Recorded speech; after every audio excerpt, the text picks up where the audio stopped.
Now the starting lineups for this opening day game. For the New York Mets, it'll be Lenny Randle. Lenny leading off and playing third base. Batted .304 last year and set a Met record of 33 stolen bases. Batting second, the shortstop, Tim Foli.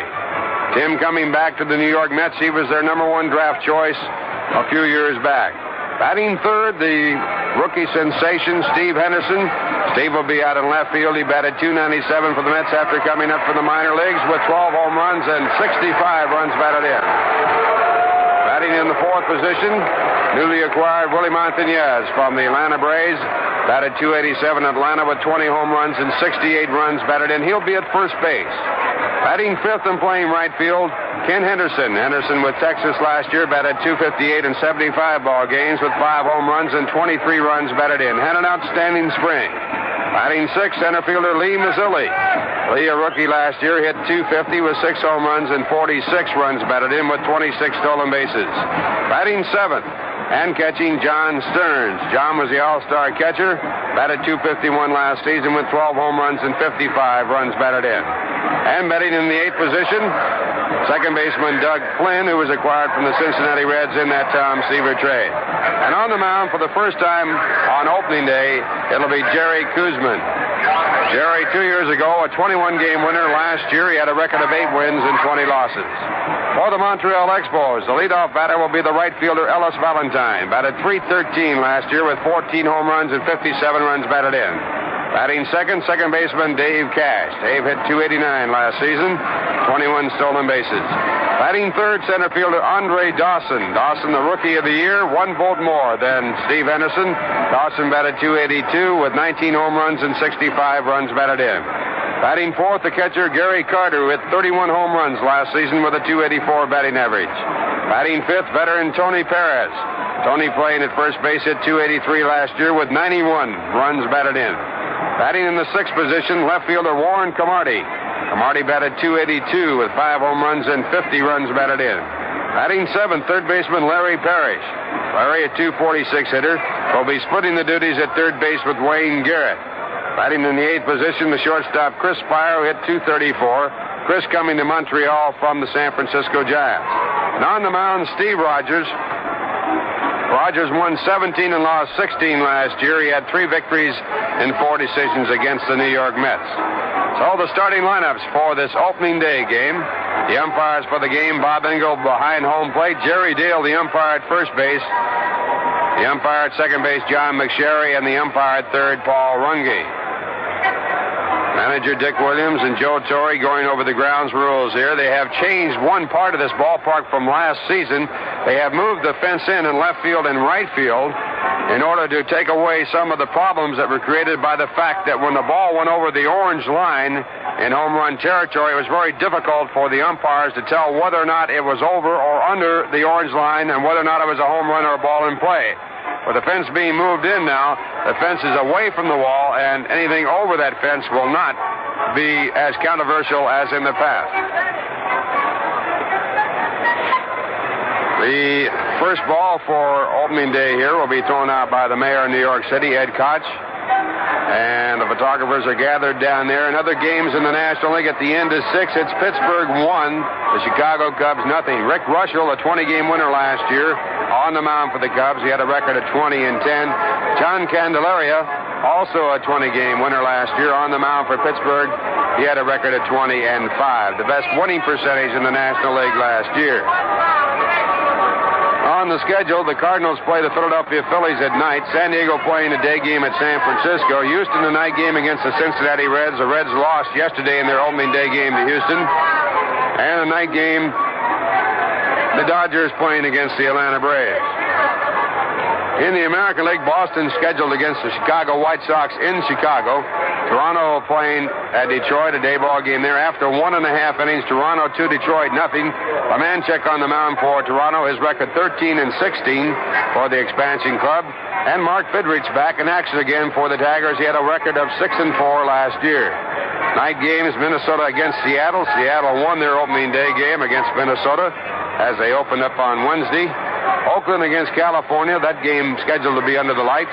Baltimore scheduled against Milwaukee. And that Milwaukee game will be in the daylight. And the daylight here at Shea Stadium is getting better all the time as the sun has broken through. The temperature now up to 54 degrees. It's baseball time, and if you're around the area and you haven't made your plans, we'd like to invite you to come on out here to Shea Stadium and join in on the fun. And now the New York Mets are taking the field. The Mets led by Tim Foli, moving out to their defensive positions. The umpires are taking their stations. We have a light breeze blowing out toward right field, and as we mentioned earlier, the field in good condition. Now it will be the throwing out of the first ball here at Shea Stadium for 1978. Mayor of the City of New York, head coach, getting the customary mayor's greeting as he winds up and throws the ball to John Stearns. And a good throw. He turns around, applauds to the crowd, and holds his hands high over his head and enjoys the moment immensely.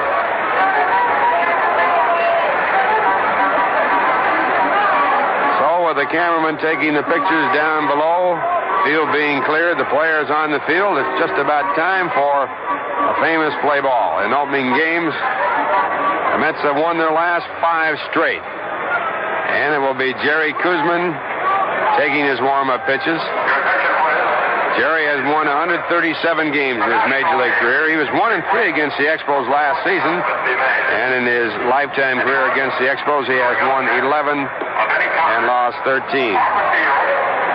It was 1969 that the Montreal Expos started up as an expansion club, and they won the opening day game here, a wild ball game. And, of course, 1969 was the year the Mets went on, coming from 9th place in 1968. We become the world's champions as they defeated Baltimore 4 out of 5 in the World Series, with Jerry Koosman winning 2 ball games.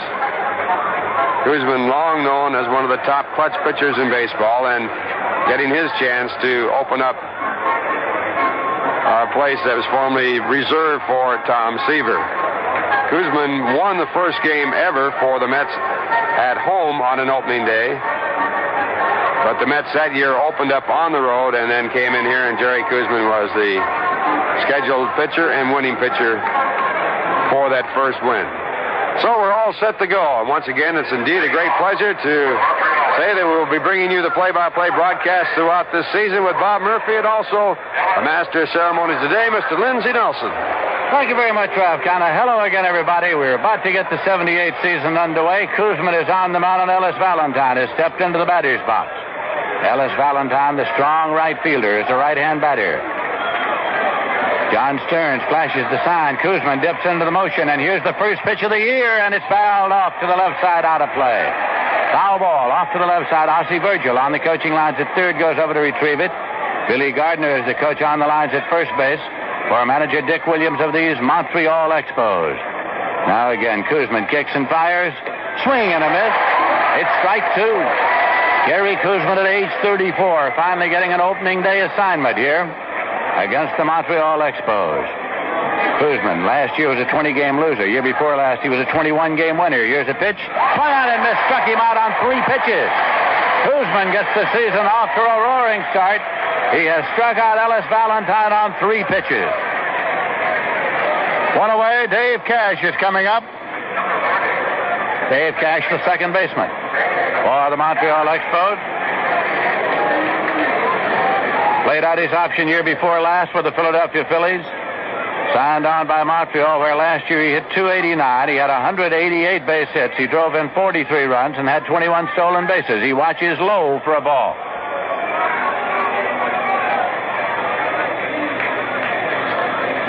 One 1-0 the count now. Again the pitch, and it's swung on, and it's looped out into right center field for a base hit. Scooped up by Ken Henderson on the wet grass and played back, turning and holding it first is Dave Cash with the first Montreal hit of the season. And Andre Dawson is coming up now. Andre Dawson last year hit .282, had 148 base hits, 19 home runs. He is a right-hand batter. And the Mets around the infield have Willie Montanez at first base. Doug Flynn at second. Tim Foli at short. Lenny Randle at third. Steve Henderson's in left. Lee Mazzilli's in center. And Ken Henderson's in right field. John Stearns behind the plate.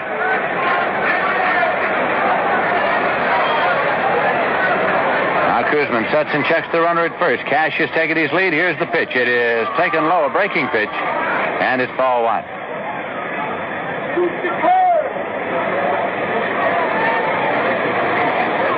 Batting coach of these Montreal Expos is veteran American League hitting star Mickey Vernon, a former Major League manager, swinging a foul ball off and out of play.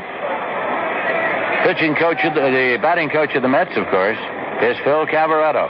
One-time Major League manager and hitting star as well.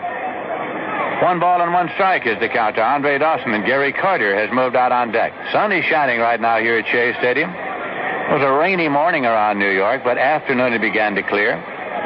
This will be a 1-1 pitch, but a try to first, not in time.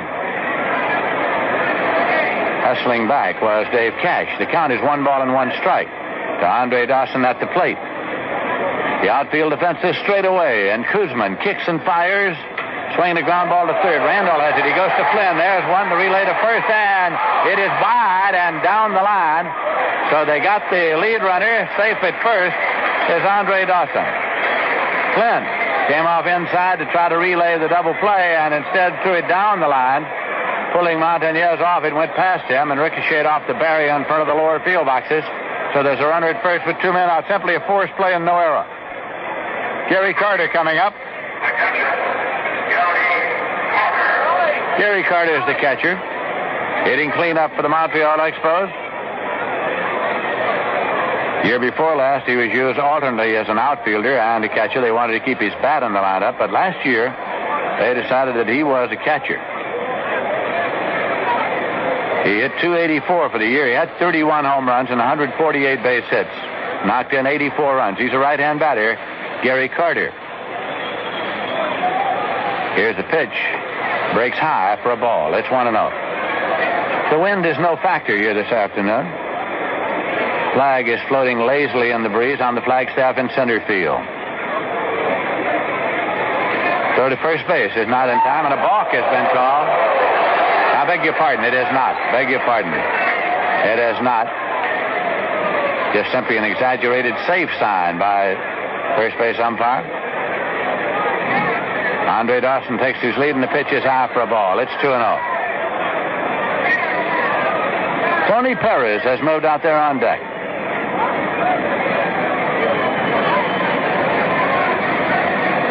Koosman sets up and checks. Throws over to first base, and Dawson is back.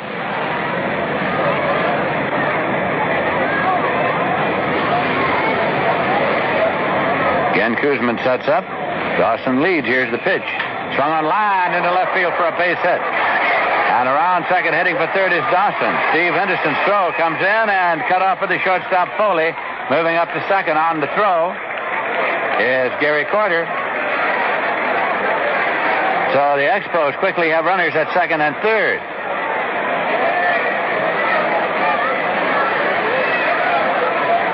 And that will bring up Tony Perez. Perez had his great years with the Cincinnati Reds before going on to the Montreal Expos. Hit .283 last year for Montreal, had 158 base hits and 19 homers. Veteran right-hand batter. 2 men out, 2 men on. Carter at second and Dawson at third.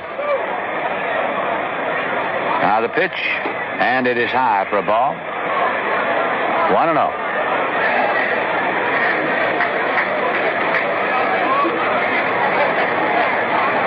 Jerry Koosman is working straight away. Delivers the 1-0 pitch, and it's popped up foul to the right side. It's going back into the lower field boxes and out of play.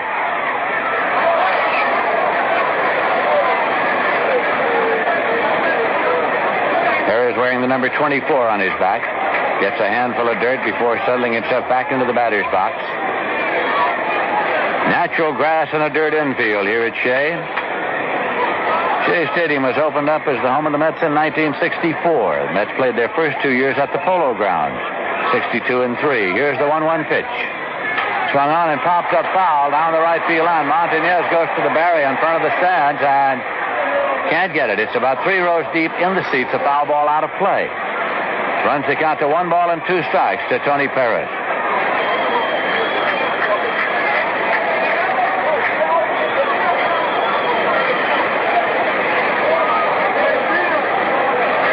Outfield defense straight away against Perez.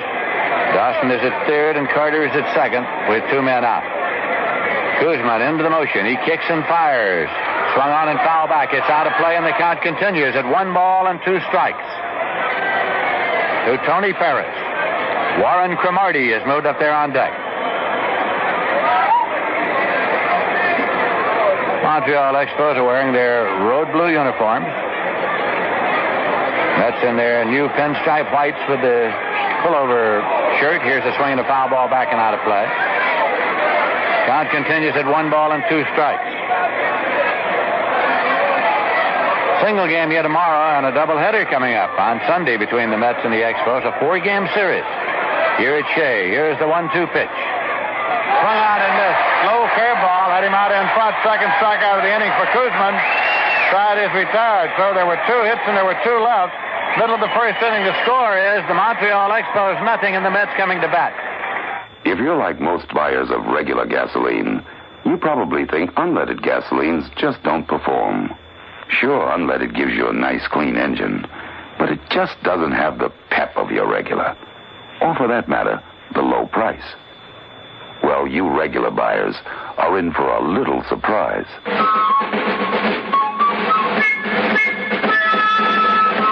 Getty Unleaded Regular. Getty's unleaded gasoline has a high enough octane to be classified as regular. Most unleadeds don't.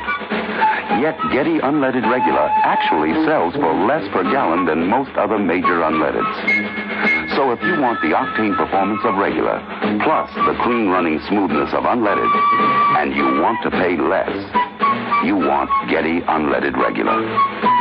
Getty. Once again, we've got what's best for your car.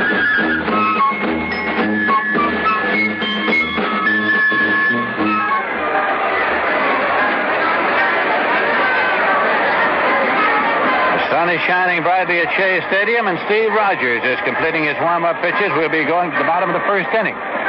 Before we do, we pause for station identification. This is the New York Mets Baseball Network. You know, a perfect time to enjoy the smooth taste of Budweiser is on the weekends, while you're doing your weekend chores or just relaxing. Team up with the king of beers, WMCA New York.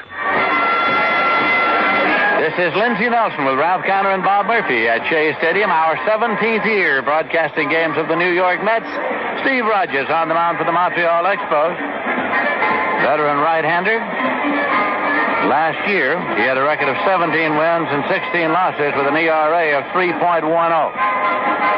Pitched 272 innings. Steve Rogers. And the New York Mets will send up Lenny Randle to lead it out.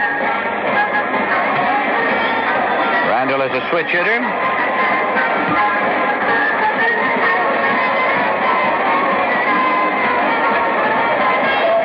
Last year he hit .304, had 156 base hits, and set a new Met record for stolen bases in the season with 33. Lenny Randle.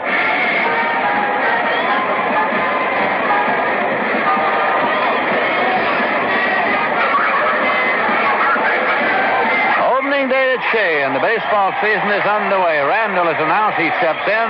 Rogers gets aside from his catcher, Gary Carter.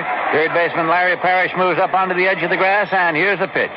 Fouled off and out of play. Tim Foli has moved up on deck for the Mets.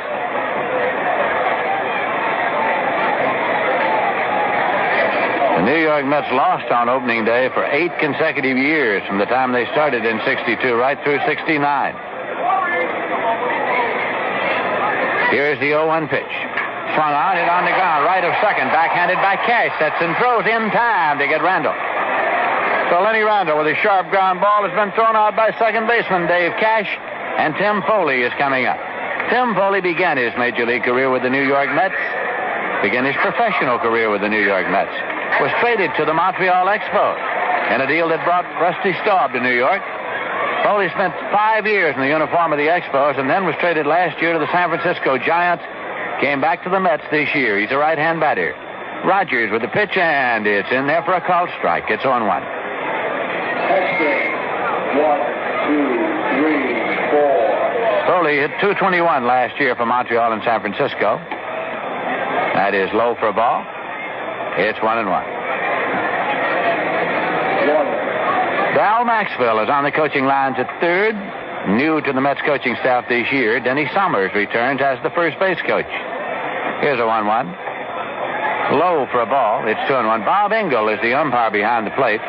Gary Dale is at first. John McSherry is at second, and Paul Runge is around at third. Here is Rogers with the 2-1. Swung on, hit in the air to deep left field, and going back is Warren Cromartie. Chasing back is Dawson. In the track, he's got it. Backhand stab by Andre Dawson. In the warning track, up the alley in left center field. Tim Foli sent him a long way for the second out of the inning. Steve Henderson is coming up. Came to the Mets from Cincinnati last year. Had an outstanding season. He hit .297 with the Mets. Had 104 base hits. Had an outstanding spring as well. Right-hand batter, Steve Henderson. Let's have two Hendersons in the outfield. Steve in left and Ken in right.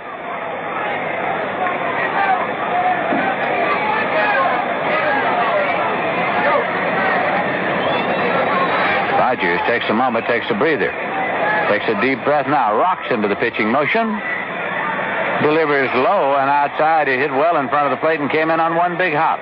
Willie Montanez has moved up on deck. Small crowd on hand for this opening day at Shea. After a morning of rain, which virtually kills any chance of a gate sale. Here's a swing and a foul ball. Back and out of play. 1 ball and 1 strike.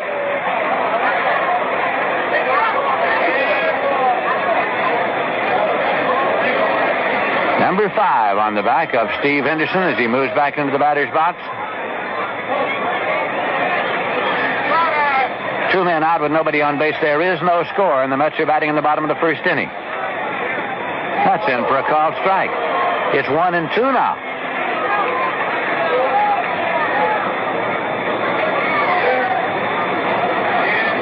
And the 1-2 delivery. Well, a breaking pitch sailed over the top of Henderson's head.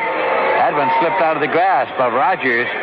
Came sailing in, breaking as it did, but high over the head of right-hand batter Steve Henderson. 2 balls and 2 strikes. And the 2-2. Swung on and missed. Got him with the breaking pitch. Rogers has a good one. First strikeout for him. Side is out in order. It's nothing across, and at the end of an inning. Score is Montreal nothing and the Mets nothing. Who builds the only touring sedan with the engine of the world's most popular sports car? Nobody but Datsun. The Datsun 810, our biggest luxury sedan with the fuel-injected 240Z engine. Road and Track magazine says the acceleration of the 810 puts it in a class with cars costing thousands more. In fact, the 810 may be the world's most underpriced luxury performance car. Fully independent suspension, power front disc brakes, steel-belted radials, all standard. But most breathtaking of all, a fuel-injected power plant that redlines at 6,200 RPMs. The 810 is Datsun, driven to quality in action. Nobody demands more from a Datsun. Datsun,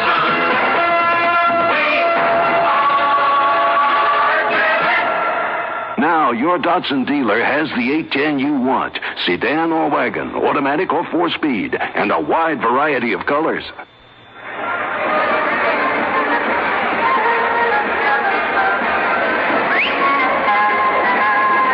Three River Stadium in Pittsburgh, the Chicago Cubs and the Pirates are in the 9th inning, and the Pirates are leading by a score of 1-0. Rick Rushoff started for Chicago. Willie Hernandez relieved in the 8th inning, and John Candelario, the Candy Man, is going for the Pittsburgh Pirates. Last year he won 20. St. Louis Cardinals are at Philadelphia tonight. San Diego Padres are at Candlestick against the Giants this afternoon. Houston is at Cincinnati tonight. Los Angeles Dodgers are at Atlanta also tonight. Warren Cromartie is coming up to lead it off now for the Montreal Expos. Left-hand batter with excellent speed, wide stance at the plate. Facing left-hand pitcher Koosman, fastball dealt inside low. Cromartie hit .282 last year, 175 hits, and he stole 10 bases. Lenny Randle at third on the edge of the grass. The outfield defense plays him to go to the opposite field. Here's a pitch, breaks in a little high. So it is 2-0. The American League, the Boston Red Sox are at Chicago against the White Sox. Here is a pitch that is swung on, hit to second base, and scooped up by Flynn and played to first in time. Well, that's why Doug Flynn is out there for the glove. He moved sharply to his glove side, short hopped the drive, came up and made the throw over to first base in time. There's one away, and Larry Parrish will be the batter. He is the third baseman. Parrish last year hit .246 for the Expos. Mike Torres is going this afternoon for the Boston Red Sox. He's 17-13 last year with the Yankees, and Steve Stone is the pitcher for Chicago. He was 15-12 with the White Sox last year. Pitch to Parrish is high for a ball. Beg your pardon. Make it a strike. Make it strike one. It's 0-1. One man out, nobody on base. Swinging a foul ball off the handle, rolling down the line and gloved in foul territory by Randle. Toronto is at Detroit this afternoon. That game is in the bottom of the fourth inning. It's in a 2-2 tie. Dave LeManjack, 13-16 against Mark the Bird Fidrich.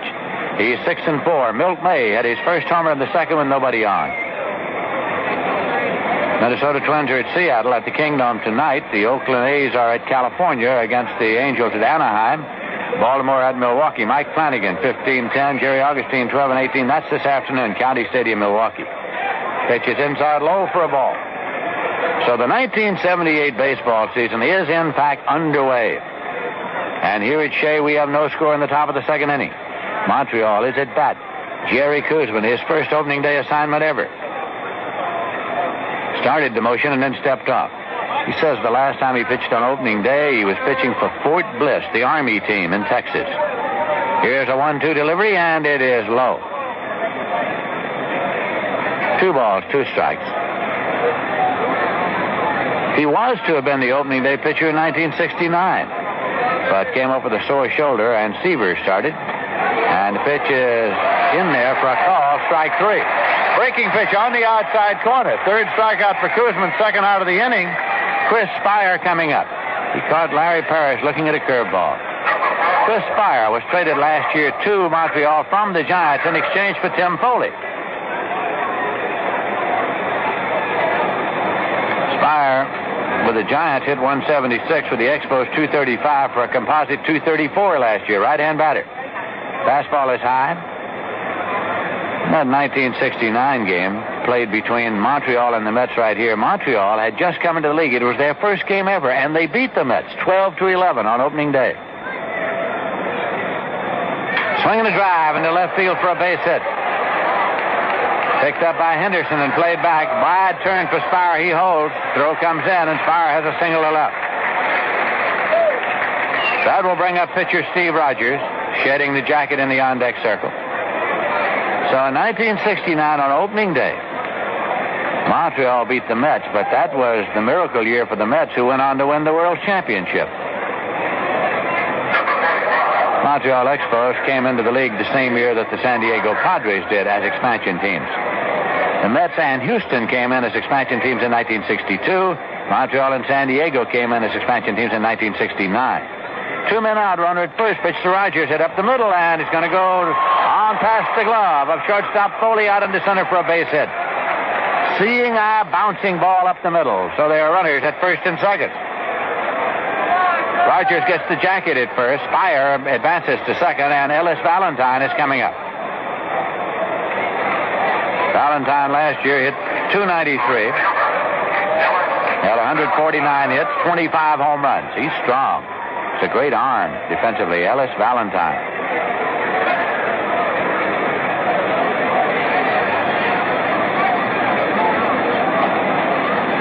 Pitch to the right-hand batter, and it's inside low for a ball. Stearns moved inside to glove it handily.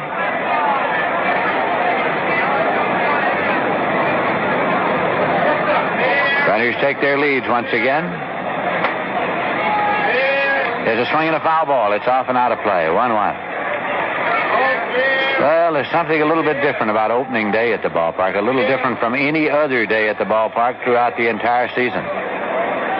And there was an extra added air of excitement in the Met clubhouse today before the ball game. So many new ball players, so many here for the first time, opening in New York. 1-1 pitch, swung on and missed. 1-2, went to the fastball. Ellis Valentine swung and missed. It's 1-2. 2 men out, 2 men on. There were 2 men on in the first inning. 2 men were left. Koosman again sets, offers the 1-2. Swung on, hammered on the ground, foul back of third. Ozzie Virgil simply rocks back and lets it go. The introductions were taking place on the field. Ozzie Virgil started up the steps of the dugout, and he slipped and fell right into the mud of the warning track. Great day to start the season. Runners lead first and second. Here is the 1-2 pitch. Swung on, hit in the air down the right field line, drifting toward the seats. Ken Henderson gives it a run, and he can't get it. It's well back into the seats, out of play. Runners return. 1-2 the count to Ellis Valentine. Montreal Expos came into town yesterday. They worked out here yesterday afternoon. The Mets worked out here yesterday morning. And it was a beautiful day in New York. Rain coming up late in the afternoon, early evening, through the night, and this morning. Here's the 1-2. Swung on and tipped. He's still alive. Just off the glove of John Stearns. As he tipped the ball down low, Stearns could not hang on. So it's 1-2. For one brief moment, Jerry Koosman thought he had the side out. Runners lead at first and second. Here's the 1-2 delivery. Swung on and missed. Got him with a breaking pitch. Strikeout number 4 for Koosman, who has sparkled so far. It's the second time he struck out Valentine. 2 hits and 2 left. In the middle of the second inning, the score is the Mets nothing and Montreal nothing.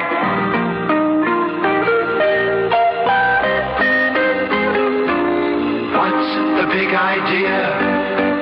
The big idea is the Astoria idea. An idea designed to come through with many happy returns for you. Astoria Federal has some big ideas for you, like 6-year savings certificates with an effective annual yield of 8.17%, the most the law allows. 4-year certificates yield 7.9%, 2.5 years 7.08%, and there are big ideas in 90-day and 1-year accounts. The law on time deposits requires a penalty on withdrawal before maturity, so Astoria has another big idea: ready cash savings for your everyday needs. Big ideas, that's Astoria Federal. An idea designed to come through with many happy returns for you. The Astoria idea.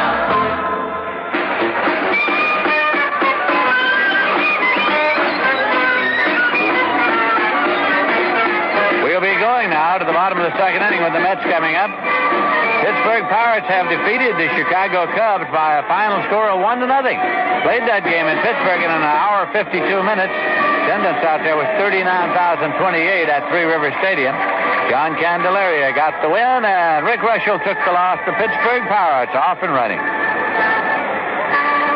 St. Louis at Philadelphia tonight, San Diego at San Francisco this afternoon, Houston at Cincinnati tonight, Los Angeles at Atlanta also tonight. The American League, Boston did not score in the top of the first. Chicago White Sox coming to bat. Mike Torres against Steve Stone. Bottom of the fourth, Toronto and Detroit on a 2-2 tie. Dave LeManchek against Mark the Bird Fidrich. Milt May hit a homer in the second inning. Minnesota at Seattle tonight. Oakland at California tonight. Baltimore at Milwaukee this afternoon. Mike Flanagan, 15-10 last year against Jerry Augustine, 12-18. Willie Montanez is coming up now for the Mets. He hits cleanup and he plays first base. He's a left-hand batter. And he is facing Steve Rogers. Here is the pitch. Line for a base hit into left field. Down the line, should be extra bases. Montanez around first, is on his way to second. Ball is hustled up in the track by Warren Cromartie. Lobs it in, a stand-up double for Willie Montanez. Montanez hit .287 for Atlanta last year. He had 156 base hits. And now coming up is Ken Henderson. Ken Henderson is a switch hitter. He is batting left, wearing number 20 on his back. He joined the New York Mets in spring training, coming from the Texas Rangers. He was the player to be named later in the deal that sent John Milner to the Texas Rangers, along with John Madlock. And now we're going to get a change. Out in left field for the Montreal Expos, Cromartie. Sam Mejias is going on, and Cromartie's coming off. Cromartie came over into the mud of the warning track to hustle up that ball and then made the throw, and so he is walking deliberately off the field, got his glove in his hand as he walks on down toward the dugout, and Sam Mejias has replaced Warren Cromartie in left field for the Montreal Expos. Mejias warming up his arm as he plays catch with shortstop Chris Speier. So for some reason, Cromartie has come out, whether he pulled a muscle in chasing down the ball, or whether something happened in his arm in making the lob toss in. We'll find out a little later. We'll have a report from the clubhouse a little later on. Cromartie went right into the clubhouse. He did not linger in the dugout. He went to the runway that leads back to the clubhouse, so we'll get a report from there later. Ken Henderson stepping in.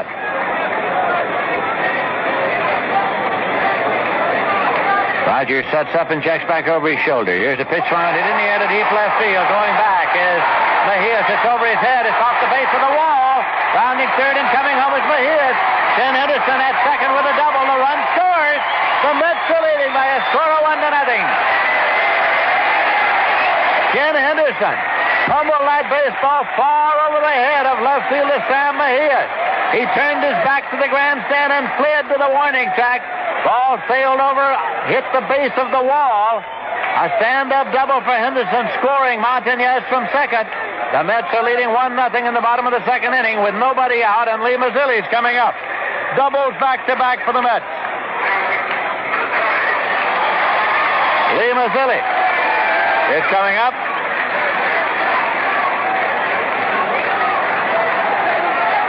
Switch hitter batting glove. Rogers sets and deals a pitch. It is in there for a called strike.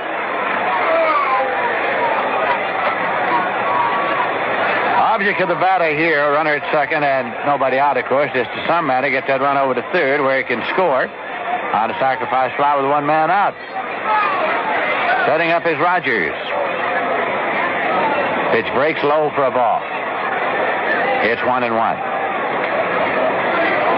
Lee Mazzilli, 23 years of age, observed his 23rd birthday during spring training. Came to the major leagues last year with the New York Mets. Had an average of .250 for the season.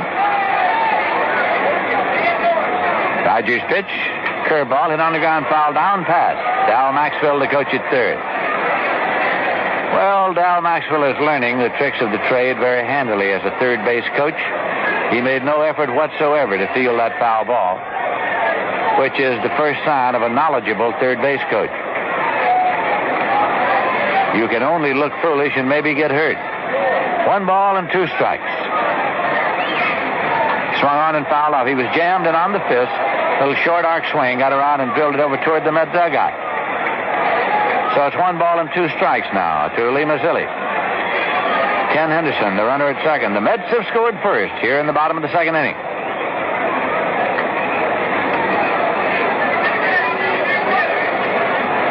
Rogers again is taking his sign. He's from Tulsa, Oklahoma. Sets up.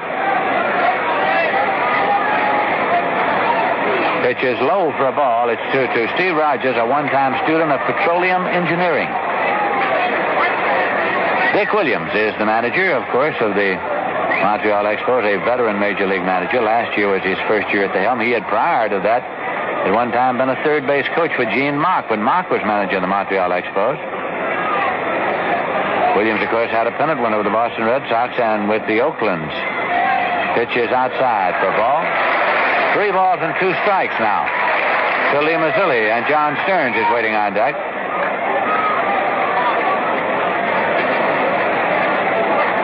Outfield defense straight away. This will be a payoff pitch as Rogers sets up.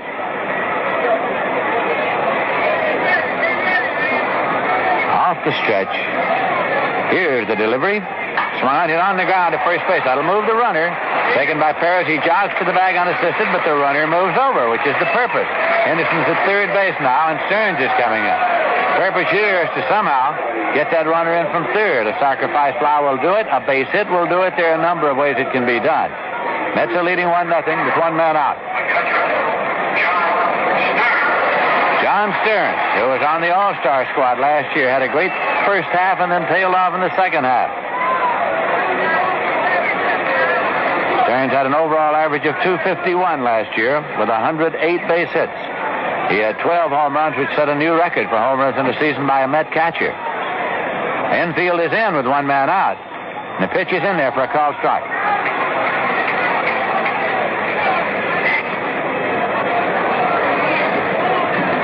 Warren Cromartie had a slight hamstring pull running out the ground ball in the inning prior to that in which he left the game. That pitch is low for a ball to Stearns, so Cromartie at bat and grounding out second to first in the second inning pulled the hamstring. Then when he went to his position and had to hustle over into the warning track after the ball hit down there by Montanez, he realized that he's going to have to come off the field, and he did, and was replaced by Mejias. Here's the 1-1. Low and away. 2 balls and a strike. That one well out of the strike zone. Rogers looking back as though he might have hung a spike on the delivery. He wears the number 45 on his back. Infield in all around for the Montreal Expos. Sunny right here now at Shea. Blue sky overhead.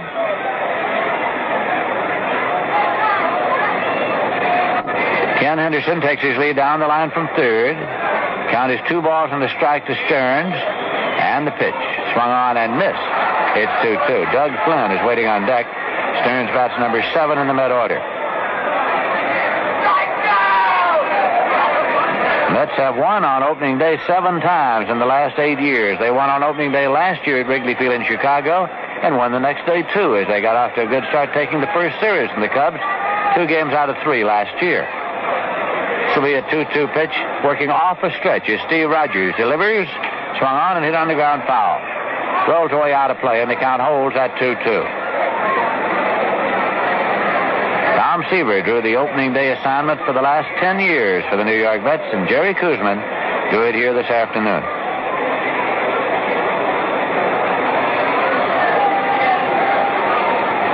Nino Espinosa is the Met pitcher tomorrow, going against Rudy May. Then the doubleheader Sunday will have Pat Zachary and Mike Brewer meeting Wayne Twitchell and Ross Grimsley.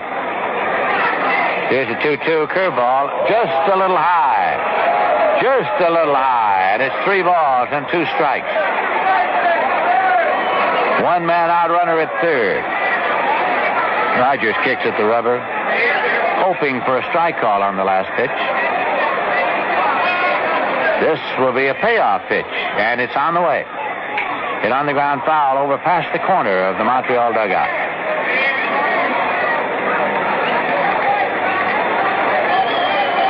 Mike Brewer gets to start here on Sunday. It will be his major league debut. He is a native of Jamaica, Long Island. 6 feet 6 inches tall. Again, the 3-2 delivery. Swung on and fouled to the right side, back into the seats and out of play. Count holds at 3-2. Stearns trying to get Ken Henderson in from third base. Some way, anyway. This crowd, though sparse, came out to enjoy itself this afternoon on opening day of the season. We had a long, cold winter in New York, as most everyone is aware. And the start of the baseball season signals the end of winter and the start of better things to come. Rogers looks at a spike just as he was starting to get set. Apparently he's all right.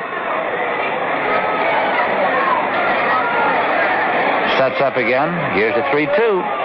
Swung on and fouled it off. Stearns is still alive as he battles Steve Rogers.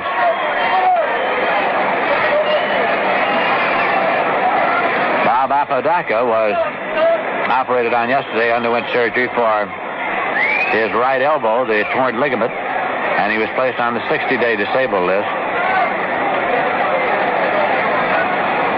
That pitch is high and tight. Walked him. Tried a curveball on 3-2 and didn't get it over. Stearns goes to first. Henderson holds at third, and Doug Flynn is coming up. Doug Flynn came to the Mets from the Cincinnati Reds. Last year, he hit 197 with the Reds and the Mets. One of the better glove men in the National League at second base, and the question is, can he hit enough? That's what we'll find out. He bats number 8 in the order. 2 men on and 1 man out. The Mets are leading 1-0. Rogers off the stretch. Hit on the ground up the middle, and it's going to go through for a base hit for Flynn. Henderson scores. Stearns holds it second. Doug Flynn is on. Single to center and a run batted in. And the Mets are leading by a score of 2-0. It was a ground ball over the bag, and shortstop Chris Speier went over, made the move. Had the ball come up on the last expected hop, he would have been able to make the play, but it didn't come up. Instead, it went underneath the glove and on out into center field for a base hit. And Doug Flynn is the proud owner of a run batted in on opening day. That will bring up Jerry Koosman. Koosman, a man who, when he came to the majors, might have been the worst hitter in the history of Major League Baseball, but made himself into a respectable batsman. He bats right despite the fact he is a left-hand pitcher, and he can be a tough out. Also a possibility that Joe Torre might want to put the sacrifice on with Lenny Randle on deck and move those runners up in the scoring position. Koosman swings the bat loosely. John Stearns at second, Doug Flynn at first. Steve Rogers peers in to pick up his sign from catcher Gary Carter. He's got it. Now pick-off play at second base as they tried the rotation move. Montreal Expos tried the rotation move on an expected sacrifice. What happens is the shortstop starts racing to third. Second baseman starts racing to second. The hope is that the runner at second will become a spectator watching the shortstop and be nicked off at second. Didn't work that way.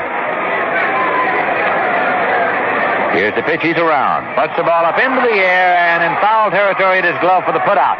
Larry Parrish went across the third baseline, took the ball in the air in foul territory. An attempted sacrifice bunt went awry. There are 2 men out. Runners hold first and second.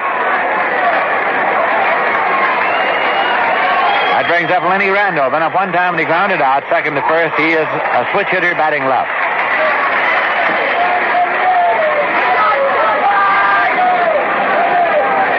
Radio broadcasters, English language for the Montreal Expos, are Dave Van Horn and Edwin Snyder, known more affectionately during his Brooklyn days as Duke Snyder, the Duke of Flatbush.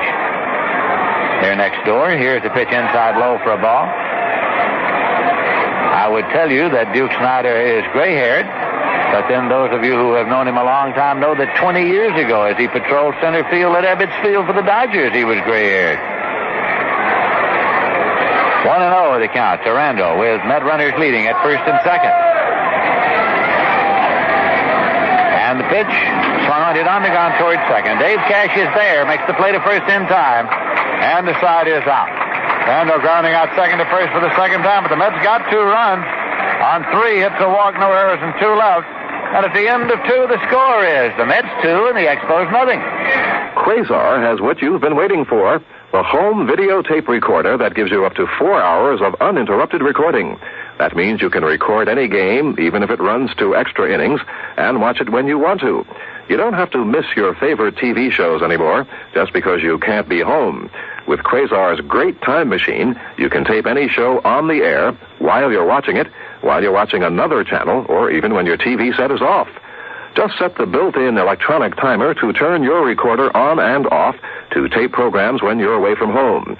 Quasar's 4-hour great time machine is the most advanced videotape recorder you can buy, with a remote control that lets you edit out unwanted material from the comfort of your chair, and a tape counter with memory, an audio overdub, and many other features.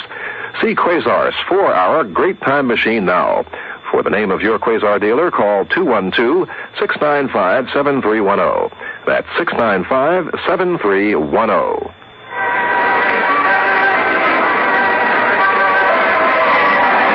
The Mets have taken the lead right now. We pass the station identification. This is the New York Mets Baseball Network. Hey, the next time someone asks you, when do you say Budweiser, tell them anytime. Anytime you want to enjoy the smooth, beechwood-aged taste of the king of beers. WMCA, New York. I'm Lindsey Nelson with Bob Murphy and Ralph Kiner, and for the 17th consecutive year on opening day of New York Mets baseball, it's my pleasure to say here for the play-by-play, Ralph Kiner. Thank you very much, Lindsey Nelson, and hi, everyone. Mets leading 2-0, 2 runs on 3 hits. The Expos, no runs on 4. Jerry Koosman on the mound for the Mets, and his first batter, Dave Cash, who singled to right field for the first hit of the season. And the first pitch to Cash is outside and high. Cash batted .289 last year, singled just over the head of Doug Flynn, the second baseman, for the first hit here at Shea Stadium. And he hits another one by Randle at third base as Randle dives for the ball and couldn't get it. And Cash is 2 for 2. Cash has had 2 200-hit seasons in his major league career, both for the Philadelphia Phillies. Cash started his career with the Pittsburgh Pirates. Now he's on at first base with no one out, and Andre Dawson coming up. Dawson grounded into a force play. Randle to the second baseman Flynn his first time up. Koosman now has given up 5 hits, 2 in the first, 2 in the second, 1 here in the third. And the left-hander's first pitch, a fastball, foul back out of play. Dawson, the Rookie of the Year last year by 1 vote over Steve Henderson, hit .282 with 19 home runs and 65 RBIs. Henderson had 65 RBIs, but Steve had just 12 home runs, so Dawson led him in the home run department. A swing and a miss, and it's strike 2. Dawson, a hard-hitting right-hand batter, outstanding defensive center fielder. Steps out of the batter's box, now gets back in. Koosman reading the signs from John Stearns. Goes to the set position, checking the runner at first. Here's the pitch back. And it's at the center field. Moving back is Mazzilli, back further back. And he turns with the glasses flipped down, and he makes the play. Cash back to first base, 1 away. And now the batter for Montreal, it's Gary Carter.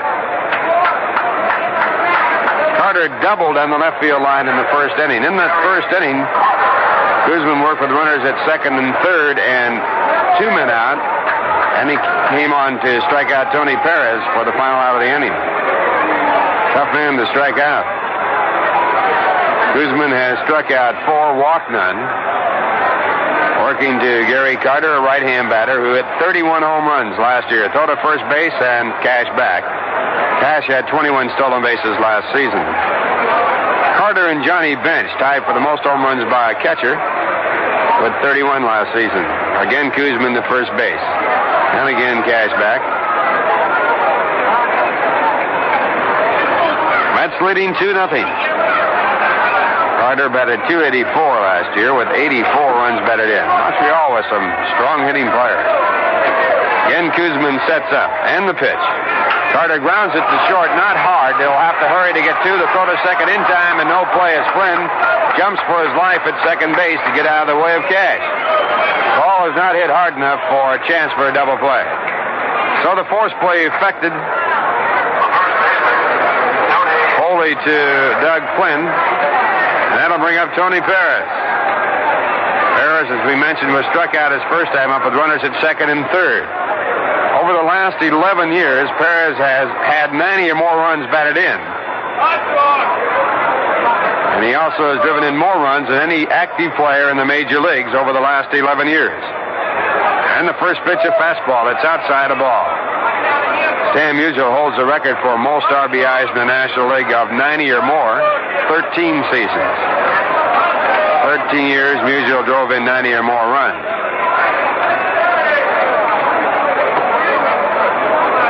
Once again, Koosman to the plate, and the curveball breaks it at the knees. A called strike. It's 1-1. Perez at .283 last year with 19 home runs and 91 RBI.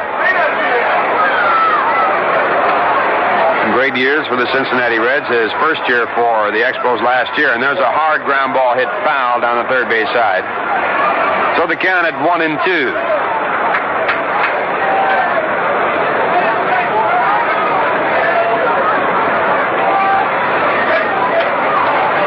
Opening day game ever for Montreal was right here at Shea Stadium in 1969. They won it 11-10. Took the Mets 9 years to win their opening day game. 1 ball, 2 strikes. And the pitch. Fastball looped over the shortstop's head in the left field, a base hit. Carter moving on to third base as Henderson fields the ball in shallow left center field and tosses to second base to hold the runner, Tony Perez, at first. So runners at first and third on the Expos' sixth base hit. It was not hit hard, but well placed. That'll bring up Sam Mejias. Mejias batting for the first time. Mejias replaced Warren Cromartie in left field. Cromartie left with a slightly pulled muscle. Mejias, a right-hand batter. Batted .228 for the Expos last year in 74 games. And the first pitch, a curveball over, and it's inside for a ball.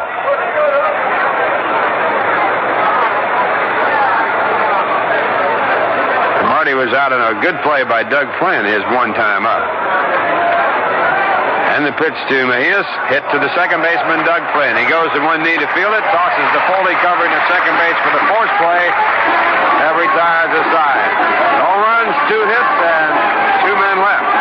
And the score at the end of 2.5 innings, the Mets 2 and the Montreal Expos nothing. Well, when Fan Appreciation Day was rained out at the end of the last season and the handsome gifts couldn't be distributed, the Mets were as disappointed as their fans. That is why the event is rescheduled as early in the 1978 season as possible. On Sunday, April 9th, when the Mets take on the Expos in the season's first weekend series at Shea. The gift is a good-looking, all-purpose vinyl utility bag. It's colorful, blue and white, with a big Mets logo, and has a large carrying area, a long shoulder strap for easy toting, and it also has an outside pocket for smaller articles. Not only will this great gift be presented to everyone who buys a ticket and attends the game on April the 9th, also there's a doubleheader schedule, a much better way to start the season with a bang and at least 18 innings of exciting baseball. So why don't you remember the date and get your ticket as soon as possible. Time of game is at 1:05 this coming Sunday, April 9th. Doubleheader against the Montreal Expos.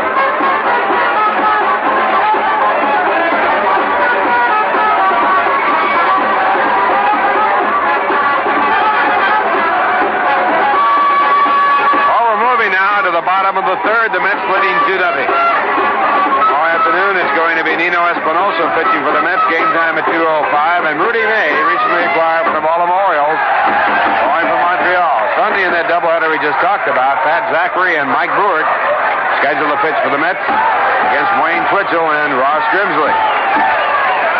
After Montreal leaves town, it'll be the Cubs for 3 Monday afternoon, Tuesday afternoon, and Wednesday afternoon. Game times will be at 2:05. And all 3 of those games with the Cubs will be senior citizens days, and all you senior citizens 60 years of age and over admitted to the ballpark for a 50-cent service charge. Tim Foli, the batter. And the first pitch by Rogers is hit off the end of the bat, grounded foul, strike 1. Rogers with a rolling curveball, and Foley hitting the ball right off the end of the bat. Foley was out on a deep drive to left center, a fine running catch on the ball by Andre Dawson his first time up. And Rogers back. Fastball taken high and inside. 1 ball, 1 strike.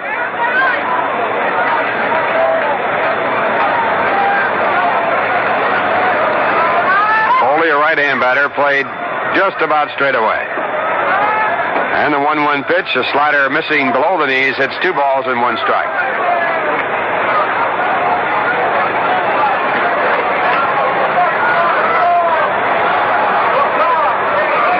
Right-hander's 2-1 pitch. Foley grounds the fastball out toward the shortstop, fielded by Speier. The hard throw is high, and it pulls Perez off the bag, and Foley is safe.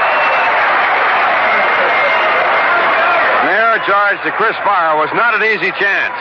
Ball was hit very slowly, and the third baseman, Larry Parrish, could not get to it. Speier had to charge the ball, moving to his right. He has a strong arm, but couldn't get the ball accurately off to first base. And Perez had to come off the bag to make the catch. It'll be charged an error, and Foley is on with no one out, and Steve Henderson the batter. Henderson was struck out his first time up. Steve went down swinging at a good curveball. Only strikeout that Rogers has recorded today. Last year he had over 200. Got a record of 17 and 16 last season. Foley with an average lead. The first pitch to Henderson, a fastball inside a ball.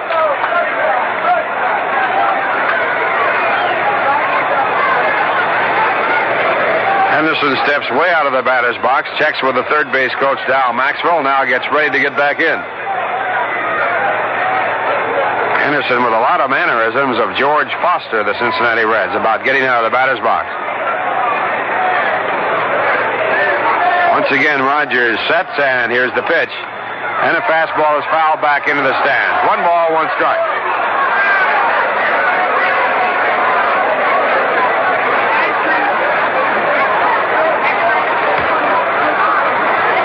Henderson hit .297 for the Mets last season with 12 home runs and 65 RBI. Mets leading 2-0, no one out, bottom half of the third.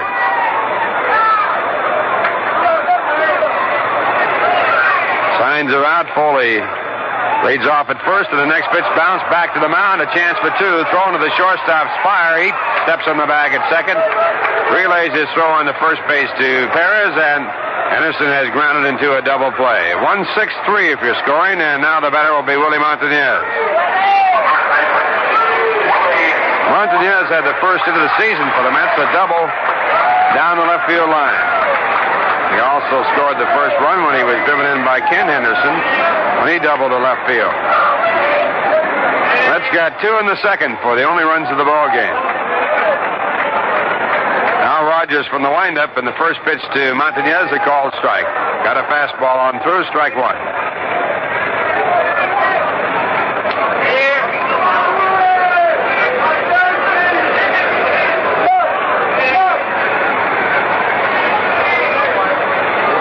And the pitch back to the plate is hit hard down the first base side. A good one-hand pickup by Tony Perez right by the foul line. Then he goes to the bag for the out, taking a base hit away from Willie Montanez. Good play by Tony Perez, and the side retired. No runs, no hits, 1 error, and the double play with no one left. The score at the end of 3, it's the Mets 2, Montreal Expos nothing. The day is done. Coming home. It's time to let it go. It's the moment to unwind. Welcome home. So just say bud. And for the king of beers, and settle back and please yourself. No matter what you do, no matter when or where, you know a glass of bud is like an easy chair when you're there.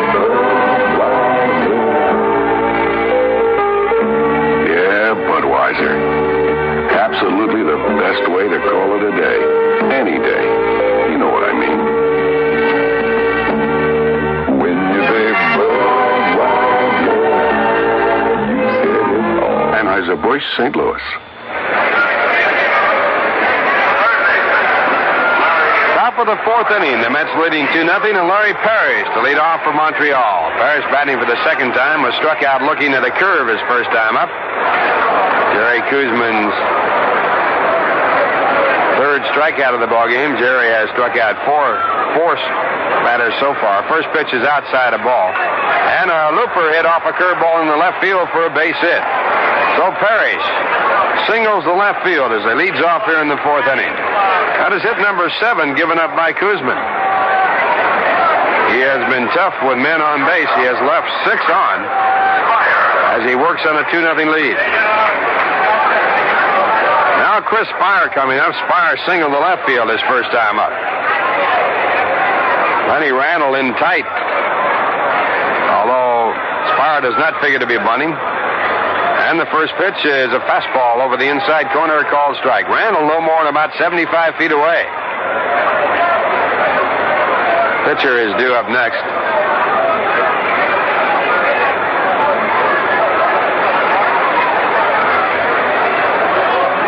With an average lead at first base. Koosman checks him, and here's the pitch. Fastball foul back into the stands at strike 2. Speier Perry at 234 last year, playing for the San Francisco Giants of the Montreal Expos.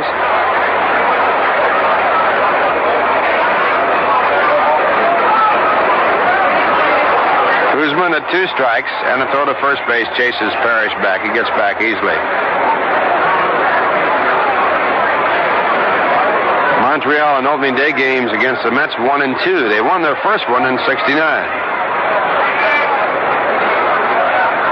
And the next pitch swung out and missed, and Speier struck out. Koosman gets his 5th. And now with 1 man out, the batter will be Steve Rogers.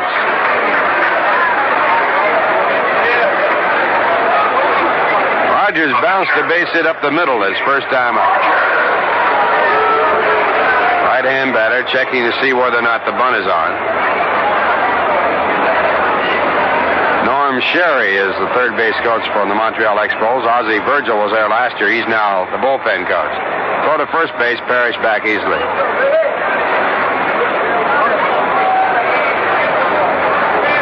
Shea, a former manager in the major leagues, also major league catcher. Parrish fakes the bunt, moves into hitting position, swings away and misses. And it's strike 1. Montanez charging from first when he saw Parrish move off the bag.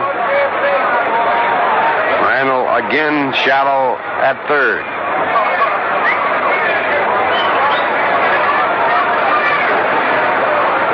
One strike count. Koosman sets up. Here's the pitch. Parrish squares and takes in bunny position high. 1 ball, 1 strike. Koosman back with a fastball.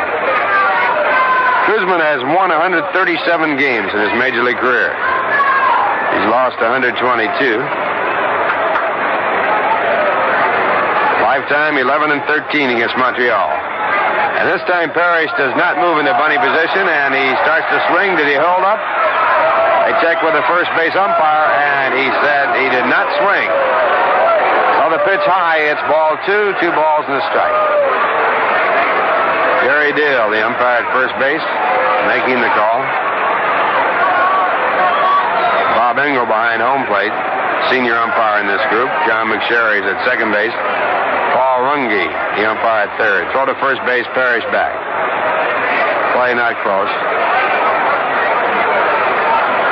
Montanez returns the ball to Koosman, and again Jerry sets up.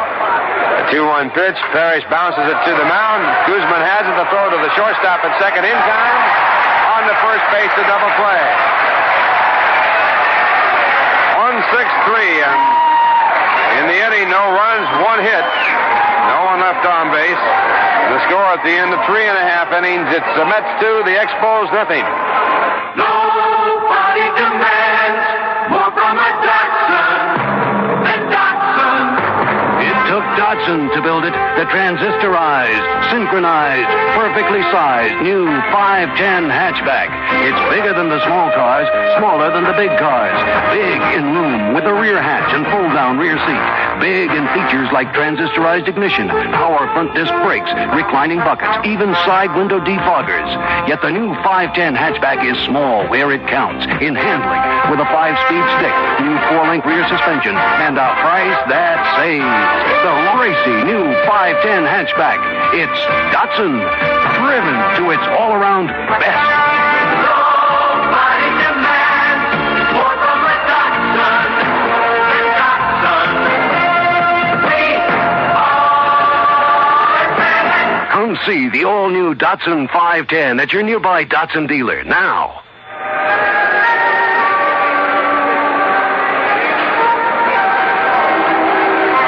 Their first double play of the season in the 4th inning after Larry Parrish had singled to left.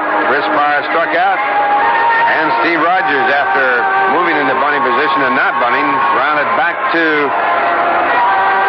Jerry Koosman, and Koosman started the double play from Koosman to Tim Foli on to first base to Montanez. So the Mets coming up from the bottom of the 4th inning, leading 2-0, and leadoff batter will be Ken Henderson, batting for the second time. Ken drove in the first run of the Mets season when he doubled over the head of the left fielder in the second inning to drive in Willie Montanez. So Henderson 1 for 1. Switch hitter batting left-handed against Steve Rogers.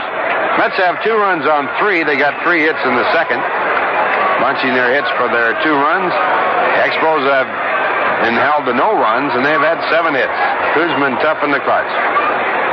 And Rogers with his first pitch. Henderson looks at the curveball over the inside corner at the knees. A called strike.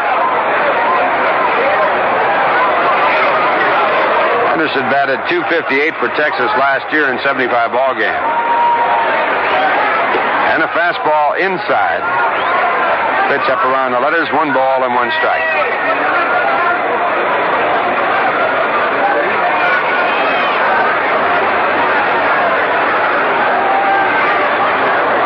Rogers nods yes and goes into the windup and misses in the dirt. 2 balls and 1 strike. Bob Engel checks the ball out, decides it's not fit for play, and puts another one into the ball game. Henderson batting 5th in the batting order, followed by Lee Mazzilli.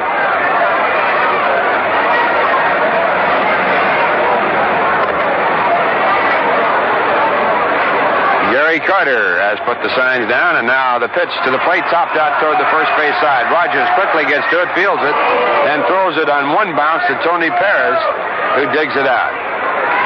So Henderson throwing out, 1 away, and it brings up Lee Mazzilli. Mazzilli grounded to the first baseman. Tony Perez, his first time up.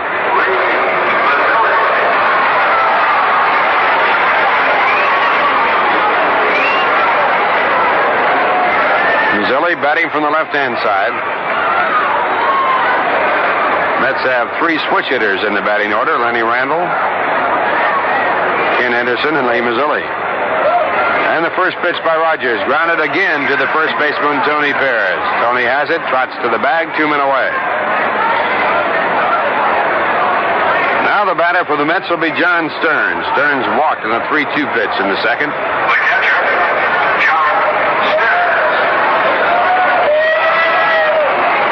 Leading 2-0. 2 men out, bottom of the 4th inning. 1 game completed in the National League. Pittsburgh behind John Candelaria shut out the Cubs 1-0. Pirates got 3 hits. Cubs got 7, but Russell, the losing pitcher, last year a 20-game winner. First pitch, ball 1. Candelaria won 20, lost 5 last year. Rick Russell won 20, lost 10. And a looper out in the center field, charging is Andre Dawson. He can't get to it. And he has to take it on the first hop. So Stearns has his first hit of the year. A looper to center field, and that'll bring up Doug Flynn. Flynn drove in the Mets' second run with a single through the middle his first time up. Crowd at Pittsburgh, 39,028. Time of game, 1 hour, 52 minutes.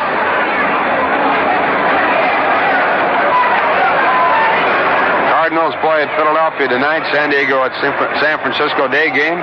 First pitch to Flynn, swung on and foul, tipped, held on to by the catcher. It's strike 1. Houston plays a night game against Cincinnati. Houston winning yesterday. Dodgers have a night game against Atlanta. 1 strike. The count, a throw to first base. Stearns back into the bag. Stearns had 9 stolen bases last year. At the end of 1, Boston 0, the White Sox 0. Mike Torres pitching for the Red Sox. 7-13 last year for the Yankees. Steve Stone 15-12 for the White Sox.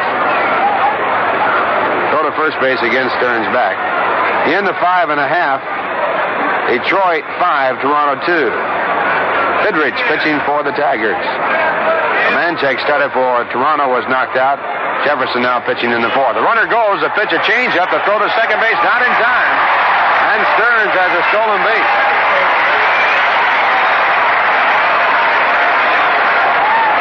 Stearns had it easily. Made a belly slide. The throw was late and offline. So the Mets now have a runner in scoring position with 2 men out. Flynn's batting 8th in the batting order. Koosman follows Flynn. Will they put him on? Flynn has driven in 1 run as the Mets lead 2-0. In that Toronto-Detroit game, Milt May had a home run in the second with no one on, his first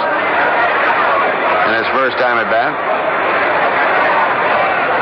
Phil Minkowski had a home run in the 4th with 2 men on for the Tigers. And, of course, that was his first of the year. 1 ball and 1 strike. The next pitch, a curveball, low and outside, 2-1. The end of 2, Milwaukee 3, Baltimore nothing. Mike Flanagan starting for Baltimore. Tim Palmer still down south trying to get a bad shoulder in shape. Terry Augustine pitching for Milwaukee. Oakland scheduled against California tonight. Minnesota against Seattle tonight. Next pitch to Flynn is at the knees over the outside corner. Called strike 2. 2 balls and 2 strikes.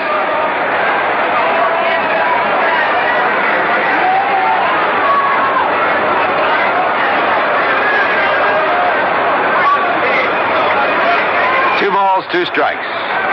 Rogers nods in accord with the catcher, goes to the set position. Here's the pitch back, a curve, hit slowly toward the shortstop, Speier. Speier moves in to field it. His throw to first base is in time to retire the side. 1 hit and 1 man left at second after the stolen base. And the score at the end of 4 as Lindsey Nelson comes back in for the play-by-play. It's the Mets 2 and the Montreal Expos nothing. If you buy unleaded gasoline, you may have noticed that lead isn't the only thing missing. It's probably pretty low on performance, too. That's because most unleadeds just don't have a high enough octane rating to give you the performance you want, the performance you used to get from your regular. In fact, according to standards set by the American Society for Testing and Materials, the people who set gasoline standards used by the federal and state governments, very few unleaded gasolines have a high enough octane to be called regular. To help you choose between them, one usually sells for less.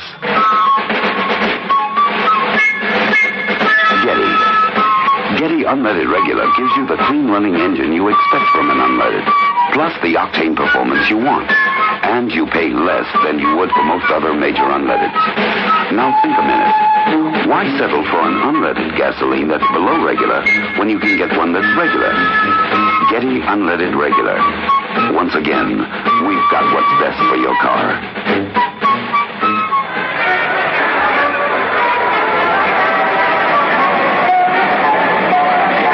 We'll be going now to the top of the 5th inning. And the Montreal Expos will be sending the top of the batting order up, Ellis Valentine. He's been up twice, and twice Koosman has struck him out. In the first 4 innings, Koosman has notched 5 strikeouts on this opening day in 1978.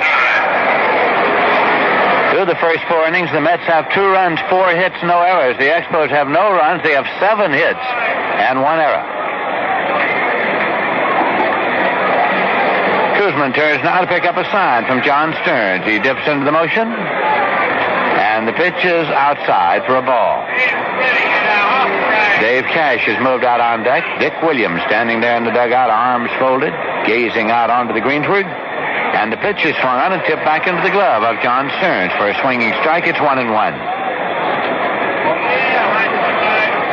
Flag is absolutely motionless on the flagstaff in center field at the moment.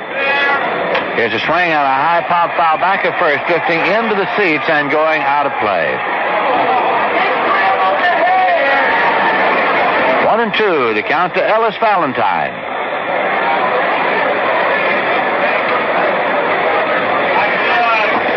Steps right back into the batter's box. Swings about a time or 2. Here's Koosman with the 1-2.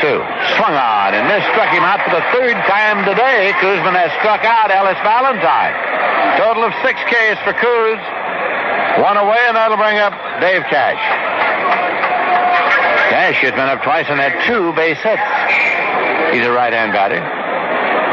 One-time stalwart of the Pittsburgh Pirates, who had old Covey as second baseman at the time.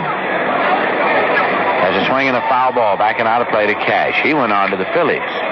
They sent Willie Randle from Pittsburgh to the Yankees. And they kept Rennie Stennett. 0-1, the count now to Cash with Andre Dawson on deck. Mets and the Expos here tomorrow. And here for a doubleheader on Sunday. Afternoon games this time of year. Here's the 0-1, and it is low for a ball. It's 1-1.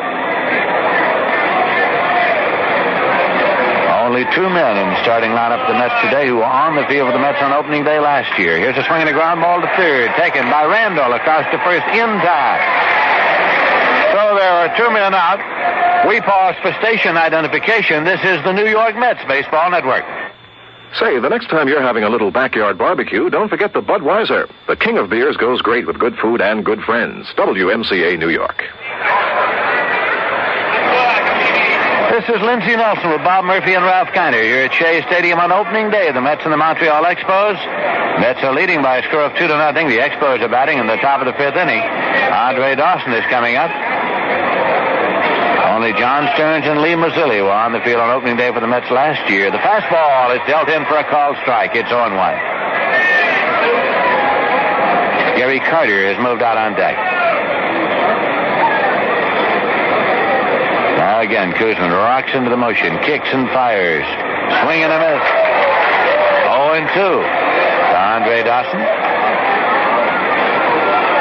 Mets got 2 runs in the second inning of the ball game. Only scoring so far. This will be an 0-2 delivery as Koosman picks up the sign, starts the motion. Low as Dawson took the stride but did not pull the trigger, so it's 1-2. During the pregame introductions, the biggest hand among those introduced to the Expos went to former Mets, Wayne Garrett, Del Unser. Wayne Twitchell's up and throwing the Montreal bullpen. Swinging a miss, struck him out. Strikeout number 7 for Jerry Koosman, who retired the side, getting 2 Ks in the inning. Nothing across and in the middle of the fifth. The score is the Mets 2 and Montreal nothing. Incredible. Today there is a 2-year-old car worth even more than its original cost. Need a hint? It starts with a D and ends with a Z. The Datsun 280Z. First name in quality, last word in performance. The Datsun 280Z, crafted to precision everywhere. From its independent suspension at all 4 corners, to its agile rack and pinion steering, to its AM/FM multiplex stereo, all the way to its famous 6-cylinder fuel-injected engine. The 280Z, Datsun's masterpiece. If you didn't buy one 2 years ago, get a new Z today. It's proven itself a fuel-injected investment.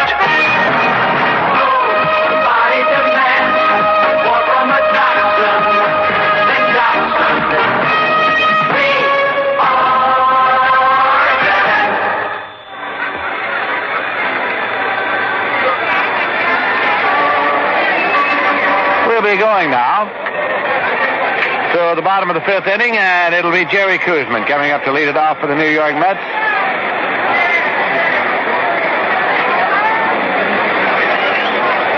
The National League opener, the early opener yesterday, of course, the Cincinnati Reds came from behind to beat Houston 11-9. Tom Seaver had been the starter for Cincinnati, and when he had gone out of the game, which was twice rain delayed, he went out on the short side as pitcher of record on the short side, but later the Cincinnati Reds rallied to come from behind and get Seaver off the hook and win the ball game as they defeated Houston 11-9. Jerry Koosman is up there now. Gets a hand as he is announced, and Steve Rogers, who started, is ready to deal. There's a swing and a high pop foul that's coming back and out of play. It is strike 1.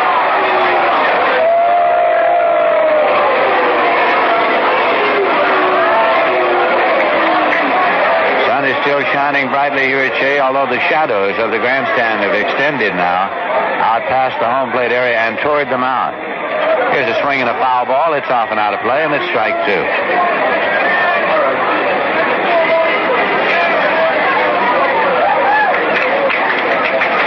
Chicago Cubs will be in here Monday afternoon, Tuesday afternoon, Wednesday afternoon. Now the pitch, and it's high for a ball. It's 1-2.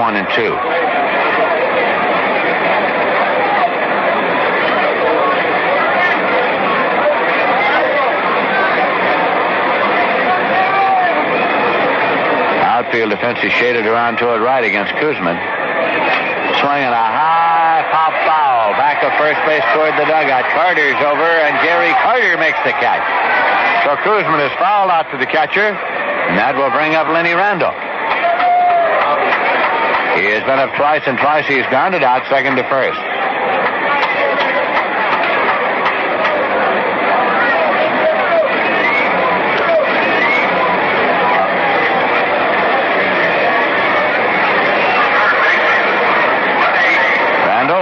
3 switch hitters in the Met batting order.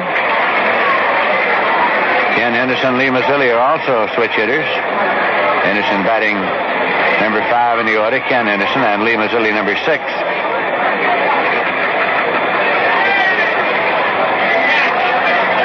Now the delivery, that is high and away for a ball. It's 1-0. Larry Parrish is on the grass at third. Here's a 1-0 pitch, and it's outside. 2-0 the count.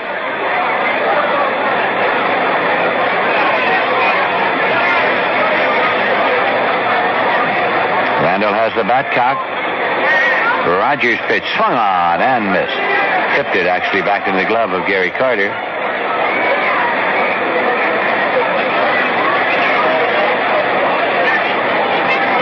Randle stays right in there, latching the bat around. Now he cocks it. Here's the 2-1, and it's bunted up into the air to the mound, and Rogers makes the catch. Well, just for one brief moment shaded his eyes as the pop fly went up a little higher than he thought, then retreated right to the crown of the mound to make the catch. Attempting to bunt, Lenny Randle has popped out 2 away, and that'll bring up Tim Foli. He has slid to center and was on an error by Chris Speier.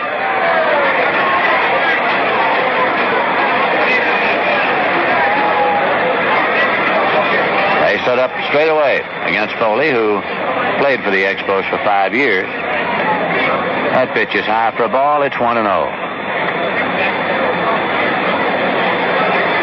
Biggest hand during the pregame introductions to a Met player was that going to Eddie Kranepool. Here's a swing and a high pop foul. Back up first. Carter's over again now, and Carter in the corner of the dugout makes the catch. So the side is retired. Nothing across. And at the end of 5 full innings of play, the score is the Mets 2 and the Expos nothing. Well, here's good news for New York Mets fans. Now, containers of Dairy Lean low-fat milk carry free coupons good for free tickets to the Mets baseball games. You have your choice of 20 games during the season. They are printed on the container. So we are pretty sure we have a game of your choice for you to see absolutely free. You can find Dairy Lean low-fat milk in the colorful purple container in the dairy case at your local food store. It's protein fortified with vitamins A and D added. If you're watching your diet, remember it contains only 1% milk fat. It's a great product because it satisfies hunger and thirst at the same time, filling you up without filling you out. So try Dairy Lean low-fat milk soon.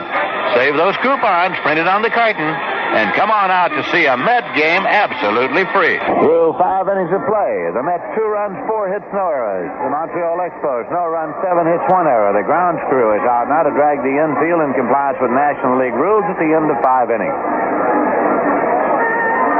First ball was thrown out here this afternoon by Mayor Edward Koch of the city of New York, the first time that he has performed that chore, if it is indeed a chore. Jerry Carter's coming up to lead it off for Montreal here in the top of the 6th. Jerry Koosman still on the mound. Carter singled and grounded into a force play.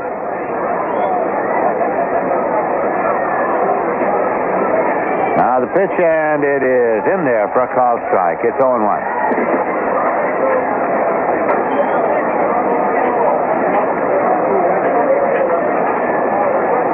Koosman winds and fires, swinging a drive deep to left field. It's way back and out of here. It's a home run for Gary Carter. Into the bullpen, over the left field fence. Carter with his first home run of the year, and the score is the Mets 2 and the Montreal Expos 1. It was an 0-1 pitch from Koosman to Carter, and he got around and really drilled it. Carter last year had 31 home runs for the Expos, and he has just belted one here at Shea.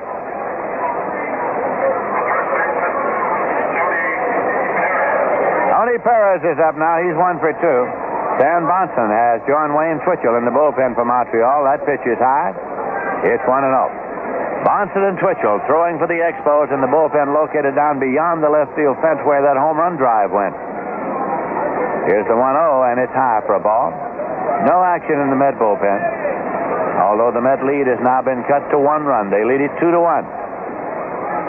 We're in the top of the 6th inning.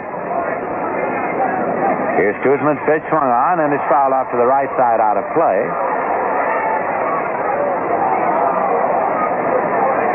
Sam Mejias is on deck. Warren Cromartie pulled a hamstring trying to run out a ground ball in the second inning. Subsequently left the ball game in favor of Mejias. Swinging a foul ball. It's a 2-2 count now to Tony Perez.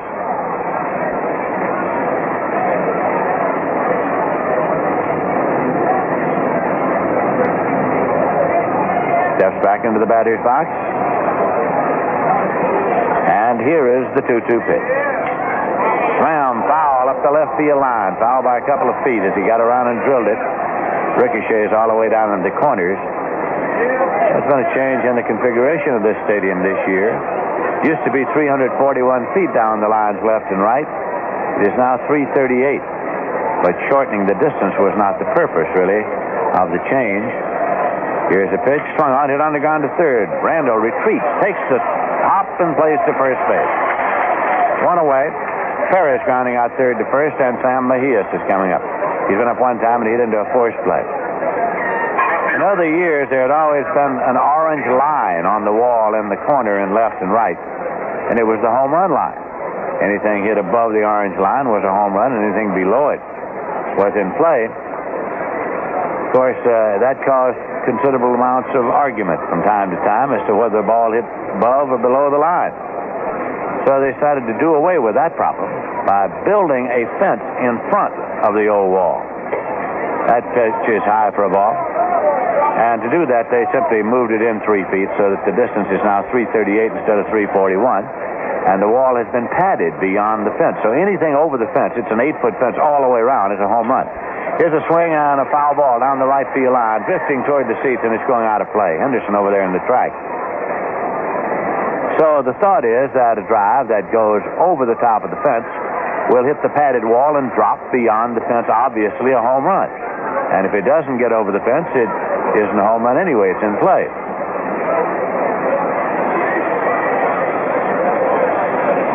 This will be a 1-1 delivery, and it is low. And the argument won't ensue until somebody hits a shot down there of such velocity that it hits the padded wall and bounds back onto the playing field from the padded wall. Here's a 2-1 pitch hit on the ground. A comebacker taken at the mound by Koosman. Pivot and Peg in time. 2 away. Larry Parrish will be coming up. He is 1 for 2. The argument that will ensue then will be whether or not the ball actually ricocheted off the padded wall or off the fence.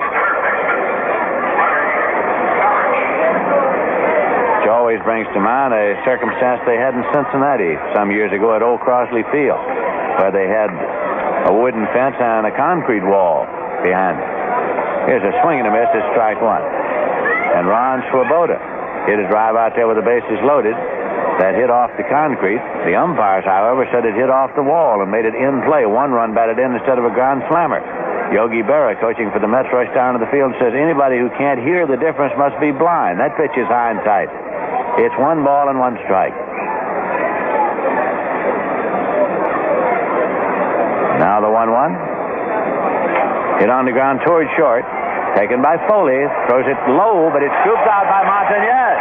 Foley's throw was in the dirt, but Montanez scooped it out cleanly to retire the side. With 1 run on 1 hit, the homer by Carter, no errors, none left, and at the middle of the 6th inning, the score is the Mets 2 and the Expos 1. Making sure you come out with the highest possible interest on your savings is another ball game entirely. If you want to be a sure winner, bring your savings to County Federal. It's a fact. You can bounce your bankroll from one bank to another, from the Bowery to the Dime to Lincoln to Dry Dock, Greenwich, Dollar, yet nobody pays higher interest than County Federal. County Federal Savings and Loan pays the highest interest permitted by law, whether you keep your money in a day-to-day savings account or a long-term or short-term savings certificate. County Federal compounds interest daily to give you the highest return you can earn in a federally insured account. And interest is paid every month, not quarterly. So you can use it for living expenses or leave it in your account to earn more interest. Free money orders for depositors and free traveler's checks. At County Federal, in Rockville Center, Valley Stream, Levittown, Wantor, Coram, Comac, Medford, Kew Garden Hills, Astoria, Brooklyn, and Manhattan.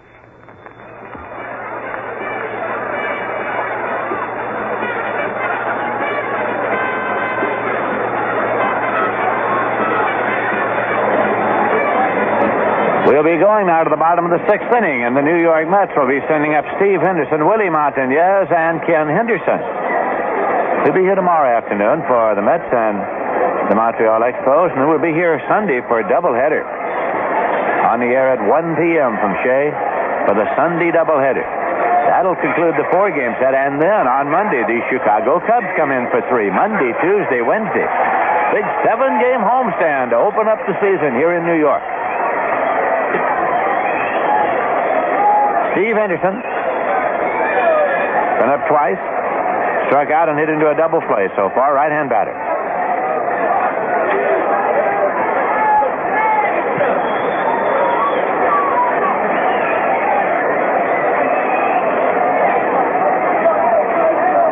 Now here's the pitch, and it's swung on. Base hit to left field. Right by the shortstop, Chris Speier, hustled up by Sam Mejias and played back a leadoff single for Steve Henderson. So the Mets open up with a base runner, and the crowd is alive with Willie Montanez coming to the plate. Montanez has doubled, and he has grounded out so far. It's cleanup for the Mets.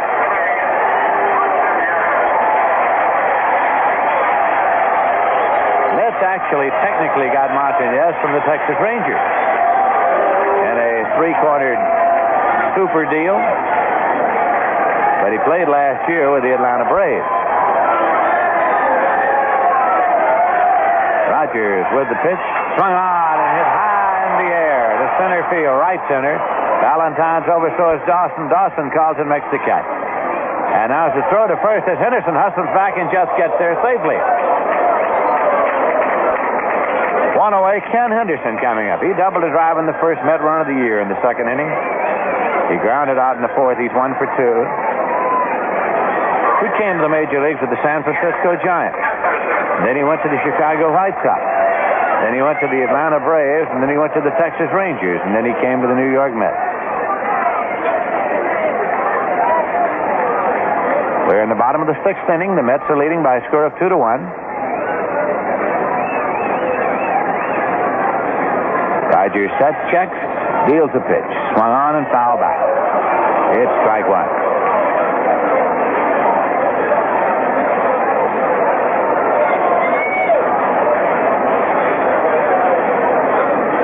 Ken Henderson moving back in now.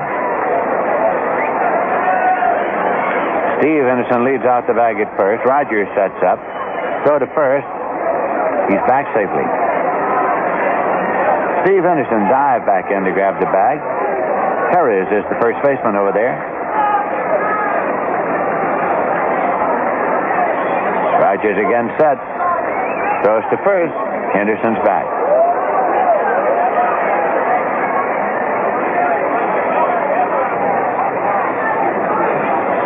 Henderson was a little off balance as he came back from the bag and was hanging on.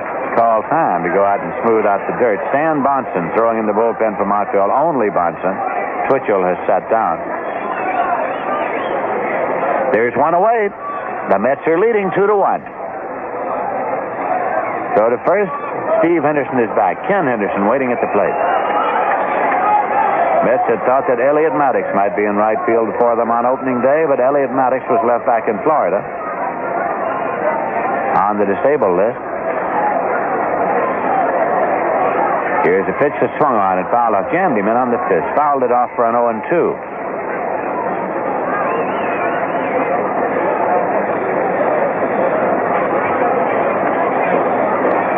The shadow now of the stands has extended out to the mound. So both the pitcher and the batter are in shadow now. Here's the 0-2, swung on and foul back. Count continues 0-2.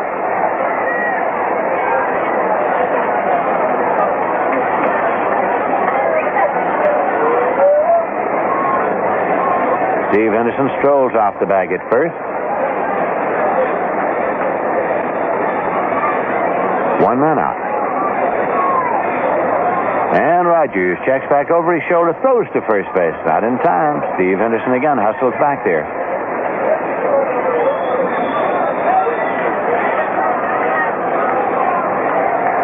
Rogers sets. Fields 0-2. Low and away for a ball. The grounds crew did an excellent job of getting this ballpark in shape. Usually, they get a chance to work much earlier than they did this year. The bad winter, the long snow and ice siege made it impossible for them to do much work until much later than they ordinarily like. They like to have things pretty well laid out by St. Patrick's Day. This year, they could not. This will be a 1-2 delivery. On the way. Breaking pitch high. It's 2-2.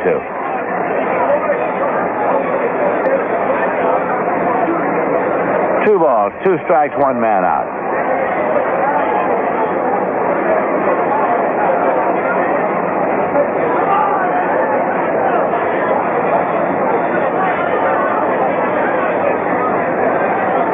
This will be a 2-2 delivery. But first, Rogers steps off.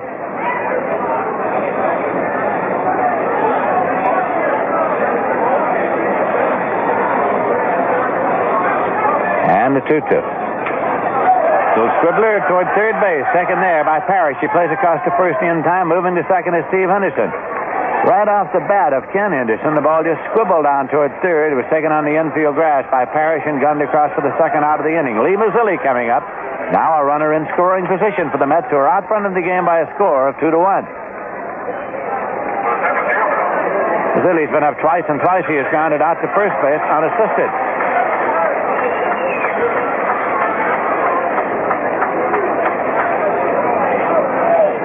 That's trying to get one more on the scoreboard here in the bottom of the 6th inning. They're out front 2-1. Steve Rogers kicks and deals. Pitch is dealt low for a ball. It's 1-0. Pittsburgh Pirates beat the Cubs today 1-0 at Three Rivers.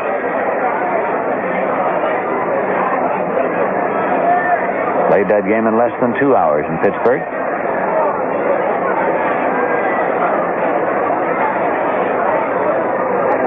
Rogers checks over his shoulder. Pitch is swung out. Hit in the air to left center field. Chasing back is Andre Dawson. It's beyond his reach. One hop to the wall. Steve Henderson scores. Mazzilli goes to second and holds. A double and a run batted in for Lee Mazzilli. The Mets are leading by a score of 3-1.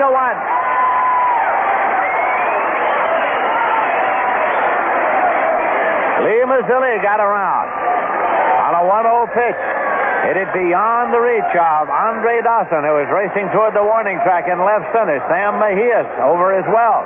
Ball hit one hop to the wall, driving in Steve Henderson from second. So with 2 men out, John Stearns comes up with Mazzilli now in scoring position.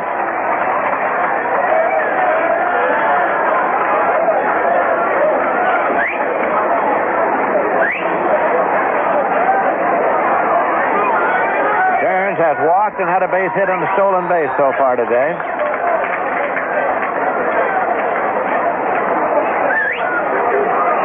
Rogers delivers, and it is low for a ball. It's 1-0.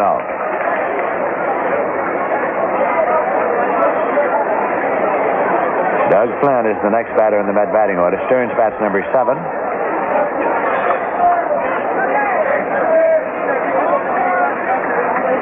Rogers set. Mazzilli leads at second base. Pitch is dealt low for a ball. It's 2-0 now to John Stearns.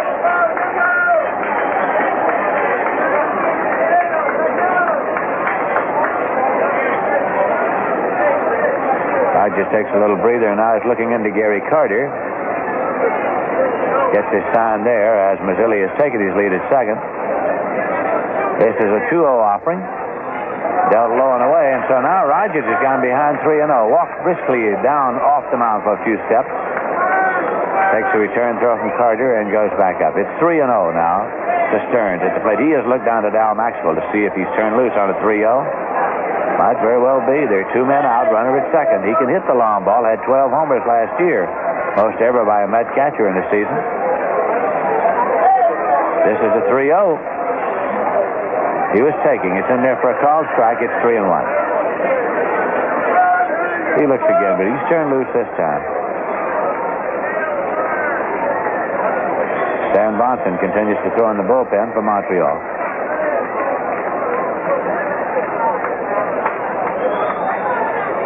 Here's the 3-1. Hammered foul to the corner of the Montreal dugout, out of play. So it's 3 balls and 2 strikes now to John Stearns. Opening day at Shea Stadium for the 1978 season. The Mets and the Montreal Expos, and the Mets are leading by a score of 3-1.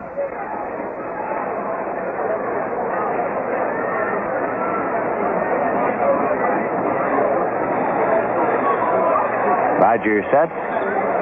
Deals a 3-2. Swung on. It's a foul ball. Back into the seats and out of play on the right-hand side. Count stays full to John Stearns.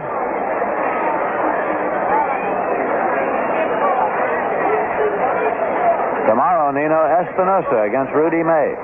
Sunday, Pat Zachary and Mike Brewer for the Mets against Wayne Twitchell and Ross Grimsley for the Montreal Expos. Here's the payoff pitch. Swung on, line to short. Taken by Speier for the putout that retires the side. So there was 1 run on 2 hits, no errors, and 1 left.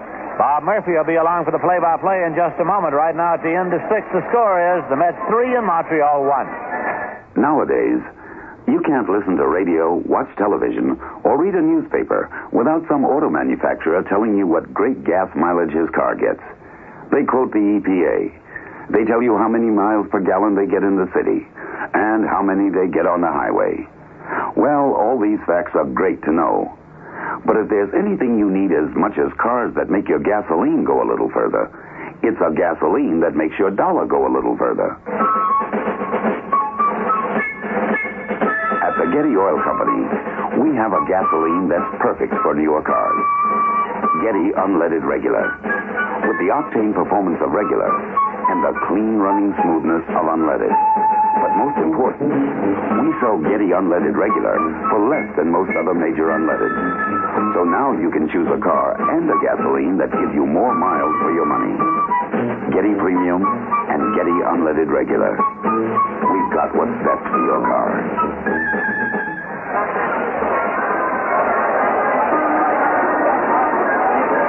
Go to the 7th inning now at Shea Stadium on opening day with New York leading Montreal 3-1. Chris Speier, the number 8 hitter in the order, will lead off against Jerry Koosman, and manager Dick Williams may be getting ready to go to a pinch hitter. Outfielder Jerry White is around the bat rack. The paid crowd here on opening day is 11,736.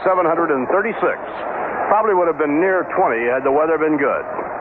High and away, ball 1 to Chris Speier.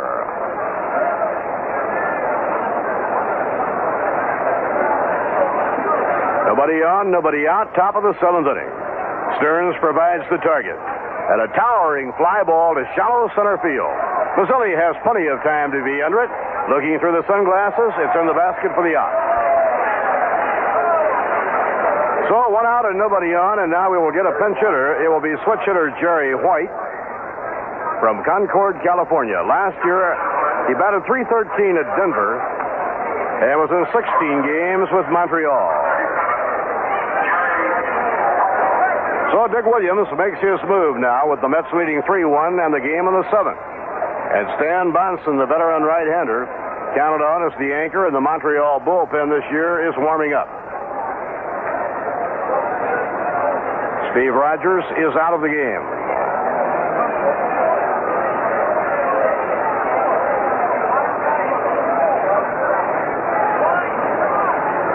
Waiting now for Jerry White to stand in, batting right-handed against Jerry Koosman. White has a lot of speed going for him. The Mets will play him straight away in the infield and the outfield. Here's the windup by Koosman. In comes the pitch. Strike called, a fastball. Breeze kicking up a little bit now after being still for quite a while. Gently blowing toward right field. High, 1 ball, 1 strike to pinch hitter Jerry White.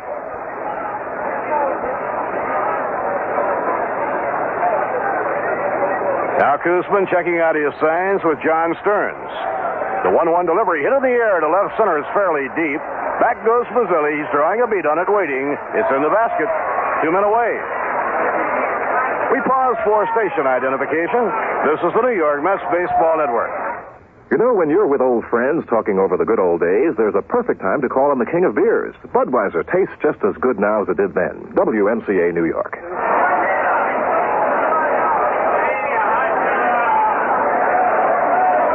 Ellis Valentine hits a drive deep to left field. Back goes Henderson. He's at the warning track, and he makes the catch.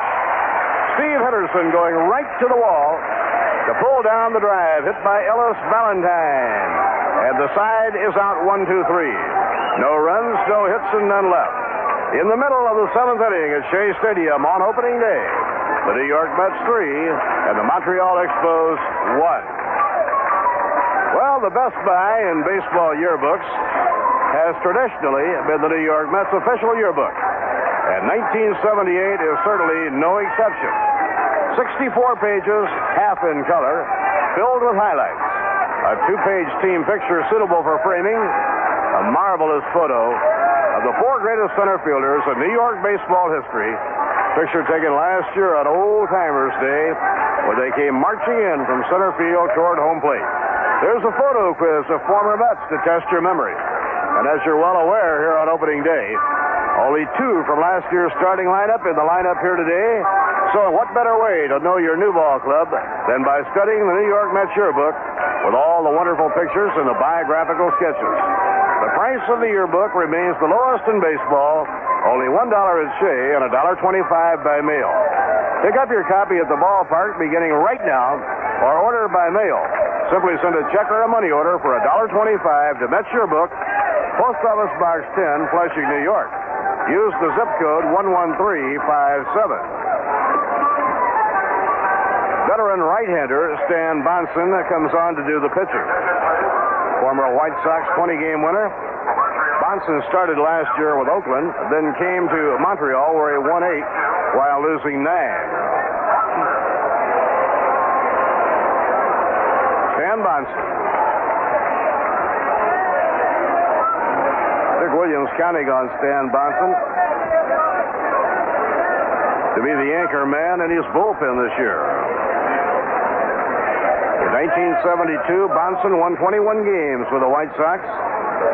Had several good years with the New York Yankees. His lifetime record, 125 wins and 126 losses. First appeared in the major leagues with the Yankees back in 1966. Stan Bonson on in relief. Steve Rogers, the starting pitcher, left the game for a pinch hitter after pitching 6 good innings. Rogers, a 17-game winner last year, allowed 3 runs, gave up 6 hits. He walked 1 and struck out 1. And Doug Flynn will lead off in the last half of the 7th. Doug's first time at bat in the game today, back in the 2nd inning. He singled to center, scoring Kenny Henderson. And a pitch taken high and away, ball 1.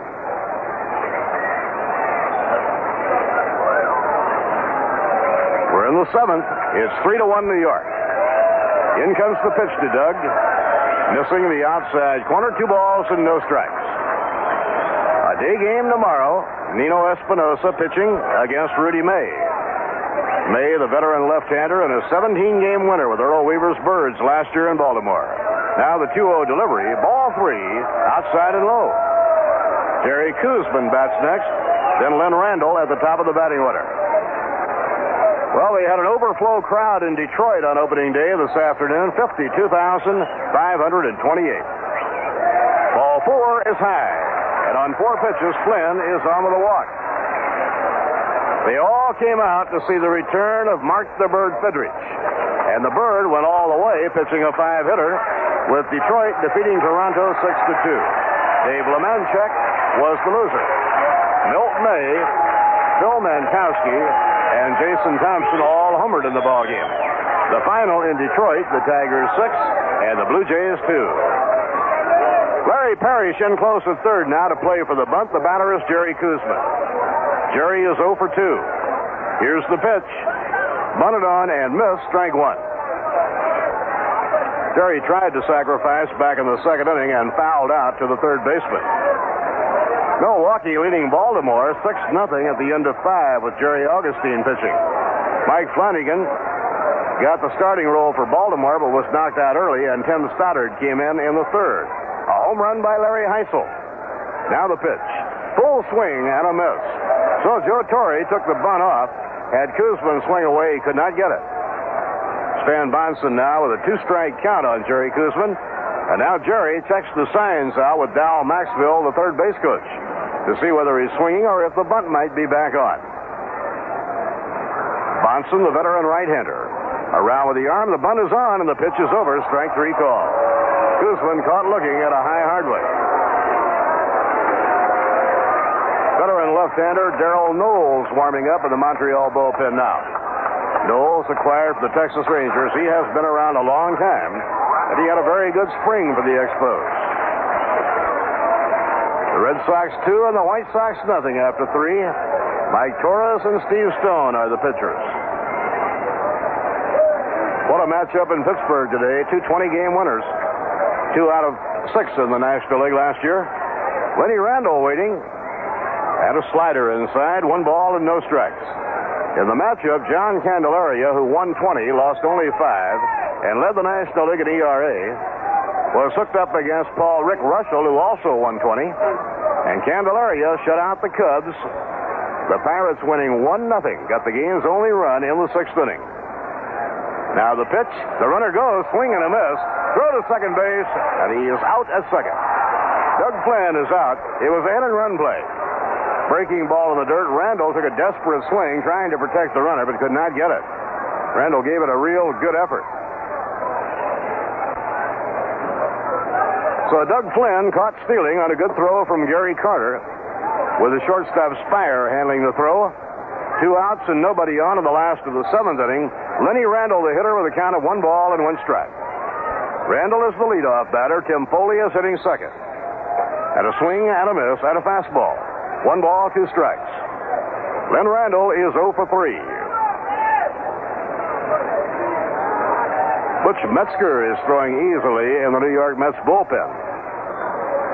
Pitching 1 and 2. Swing and a miss. He struck him out. Bonson getting Randle on a curveball. No runs, no hits, and none left. At the end of 7 at Shea Stadium on opening day, New York 3 and Montreal 1. The day is done. It's time to let it go. It's the moment to unwind. So just say bud. And pour the king of beers and settle back and please yourself. No matter what you do, no matter when or where, you know a glass of bud is like an easy chair. When you say Budweiser, you said it all. When you say Budweiser, you said it all. When you say Budweiser, you said it all. Anheuser-Busch, St. Louis.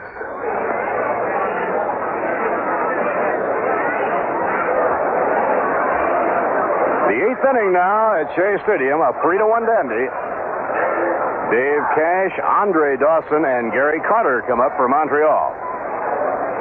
Cash, batting second in the order, has 2 for 3. Now the sign goes to the bullpen, and Skip Lockwood will start throwing for the New York Mets. Metzger had been throwing easily. He will sit down, and Lockwood will get up. Koosman into his windup, the pitch to Cash. Fastball over, strike 1 call. Cash has not been easy in the game today. 2 for 3. John Stearns setting the target. Ground ball hit down to third. Backhand play by Randle. He gets up. The throw in time.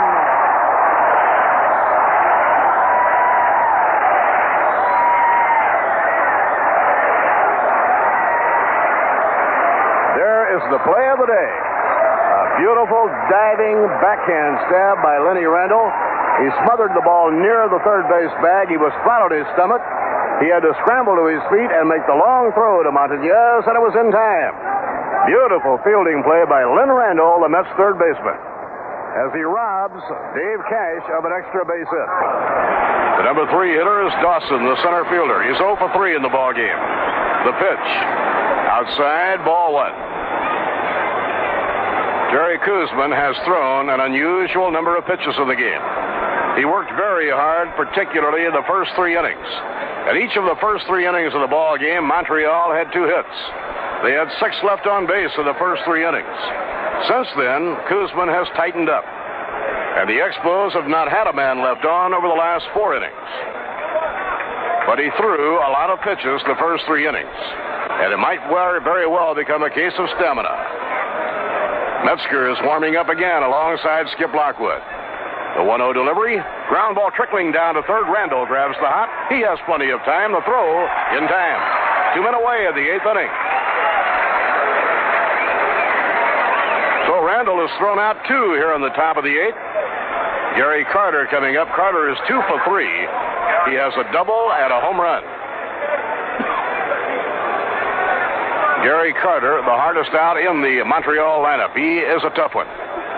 Last season, Gary Carter of Montreal and Johnny Bench of Cincinnati led all National League catchers in home runs. They both hit 31. And Carter already has 1 to his credit here today on opening day.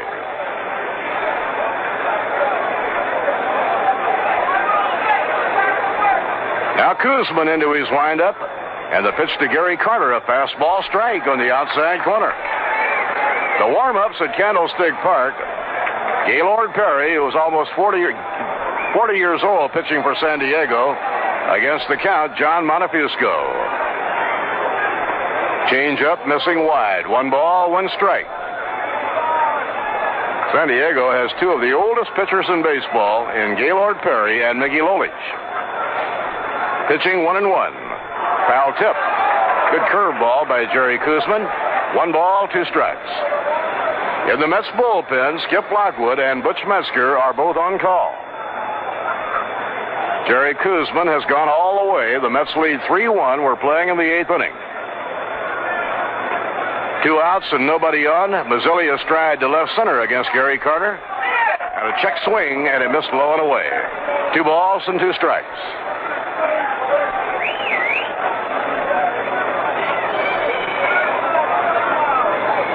Tony Perez waiting on deck.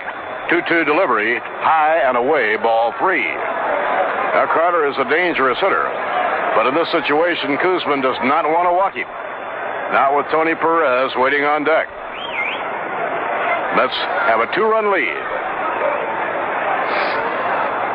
Time taken by Gary Carter, and he steps out of the batter's box. Now the windup, the 3-2 delivery. And a fly ball hit high in the air to left field, fairly deep. Henderson, plenty of time, is under it on the edge of the warning track, and he has it. And the Expos are out in order in the top of the 8th inning. No runs, no hits, and none left. In the middle of the 8th inning at Shea Stadium on opening day, the Mets 3 and the Expos 1. It took Datsun to design the first luxury car that's padded everywhere, except in price. The Datsun 810, the world's most underpriced luxury performance car. Comfortable, spacious, quality workmanship never seen before at this price. Power steering, AM/FM stereo, 6-way adjustable driver's seat, tilt steering wheel, and extra sound-absorbing insulation to give you a ride Road and Track magazine calls comparable to the Mercedes-Benz 280S. But under all this plush, there's the rush of a fuel-injected 6-cylinder 240Z engine. The 810 is Datsun, driven to deliver luxury for less. Nobody demands more from a Datsun. Datsun. We are driven. Now your Datsun dealer has the 810 you want. Sedan or wagon, automatic or 4-speed, and a wide variety of colors.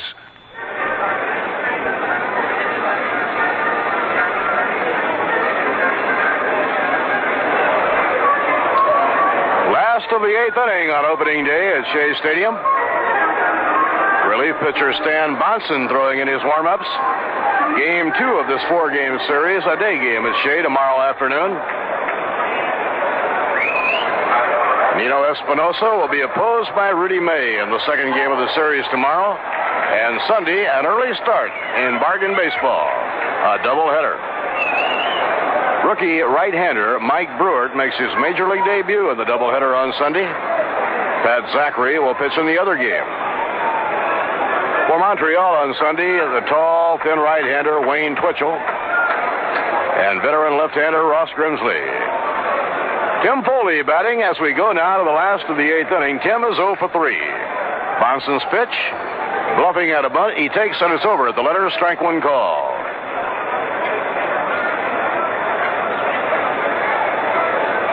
And the pitch on the way. It is popped up foul outside third, coming over Larry Parrish, and he makes the catch. Parrish caught the ball right in front of the visiting dugout.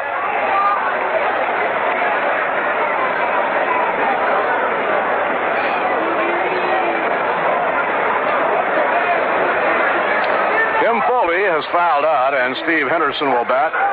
Steve 1 for 3. He singled. And it later led to a run back in the 6th inning when Lee Mazzilli's long double drove him home.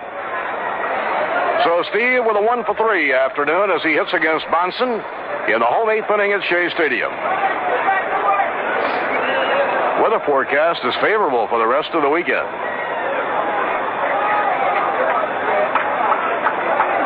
Veteran Stan Bonson checking it out with Gary Carter. The defense is straight away. Low, outside, 1 ball and no strikes. Bob Engel umpiring behind the plate today, and the ball players will tell you he's one of the very best. He has Jerry Dale, John McSherry, and Paul Runge working with him.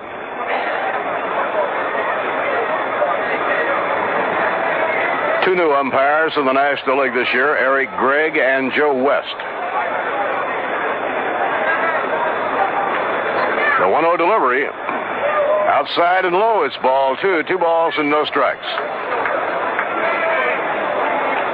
We were at the welcome home dinner last night at the Americana, and Tom Gorman was the featured speaker. He is just marvelous. Bonson behind on Steve Henderson. 2 balls and no strikes. In comes the pitch. Ball 3. That just missed the outside corner. 3-0. Skip Lockwood taking it easy right now in the bullpen. Metzger continues to throw. Willie Montanez, the on-deck batter. 3-0 delivery. A strike call to the knees, 3-1. In the 9th inning, the Montreal Expos will have Tony Perez, Sam Mejias, and Larry Parrish coming to bat. The Mets 3 and the Expos 1 in the last half of the 8th inning. Here's the windup and the pitch on the way. A swing and a miss and a fastball, 3-2.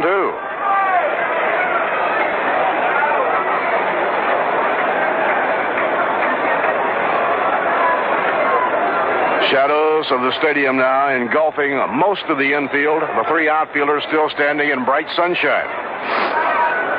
Might be a little hard to pick the ball up out there. Too high, ball 4. Henderson on with a walk. So Steve Henderson has drawn a walk, and Willie Montanez comes up. That's the second walk by Stan Bonson in relief. Montanez, 1 for 3, got the first hit of the new season for the Mets, and he doubled down the left field line of the 2nd inning. Willie has made a couple of flashy plays in the field, and the crowd already recognizing their new member, Willie Montanez. Willie hit .287 with the Atlanta Braves last year, had 20 home runs. 2 years ago, he had 206 base hits. Now Bonson working from the stretch. And it's over at the knees, strike 1 call. Montanez looking back toward Bob Engel. Crowd chanting, "Let's go Mets." Ken Henderson will be the next hitter. Darrell Knowles on call in the Montreal bullpen. Throw to first, not in time. It is no accident that Joe Torre has Lee Mazzilli hitting behind Ken Henderson. They are both switch hitters. And that is something a manager likes. Now the pitch on the way, and a fly ball hit to right center field. Angling on the ball is Ellis Valentine, and he'll make the catch in right center. So Montanez out on a fly ball to Valentine. 2 outs and 1 on, and Ken Henderson batting. Ken Henderson, Doug Flynn, and Lee Mazzilli each have an RBI in the ball game today. Ken Henderson drove in the first run.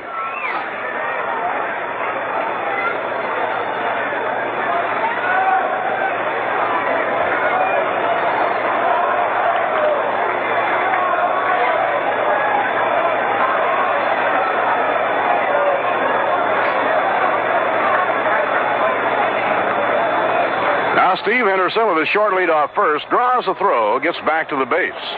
Bonson throwing over. Ken Henderson 1 for 3, a run-scoring double. It was well hit to deep left center field. Bonson ready, around comes the arm, a pitch out, nothing was on. Montreal thought Steve Henderson might be stealing. So it's 1 ball and no strikes to Ken Henderson. Now Ken Henderson steps back and checks things out with Dal Maxville, Joe Torre's third base coach. Torre and Maxville played together with the St. Louis Cardinals. 1 ball, no strikes to Ken Henderson. Throw to first, and it's not in time. Ken Henderson is a stronger hitter, batting left-handed than he is right-handed. But he has always been a switch hitter. Bonson up in pitching position, throws to first. Headlong dive to get back this time by Steve Henderson. 3-1 New York, last of the 8th inning at Shea Stadium. First game of a 4-game series and the first game of a 7-game homestand. Expos do not open at home until the 14th, and when they do, the Mets will be there. Throw to first, close, but not in time. Well, the Expos are convinced that Joe Torre will be playing a running game, either having Henderson stealing or playing hit and run. And they have Stan Bonson really keeping Henderson close to the base. 1 ball, no strikes to Kenny Henderson. Now he's up in pitching position, and Bonson again throws to first base. Boy, a hitter hates this. You're in that batter's box trying to take your turn at bat, and the pitcher throws over 5 or 6 times. It can get on your nerves. So Ken Henderson said, that's enough of this. And he leaves the batter's box and comes back to get the pine tar clock.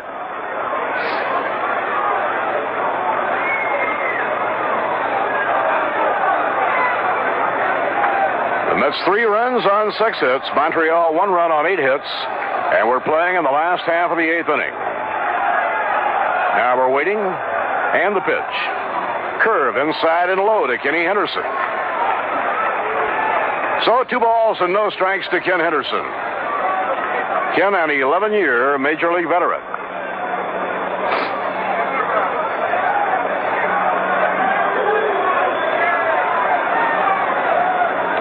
Ken Henderson makes his home in Saratoga, California, near the Monterey Peninsula. Throw to first. Henderson diving back. What a workout for Steve Henderson. Bonson is an old pro who knows how to keep a runner close. Crowd getting uneasy about it. They want to see the action. And Ken Henderson anxious. It's 2 balls and no strikes to Ken Henderson. And the pitch on the way. Bounces in the dirt. Steve Henderson is running. And he goes into second base standing up. Wild pitch charged to Bonson. Well, that's the irony of it. After working so hard to keep Steve Henderson close so he couldn't steal, Stan Bonson uncorked a curveball in the dirt, and the runner moves over.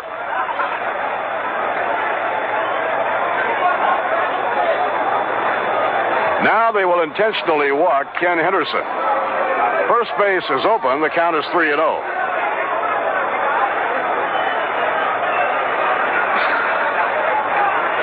Ball 4 outside. Ken Henderson goes down to first. Lee Mazzilli coming up, and Mazzilli's long double drove home the 3rd run in the 6th inning.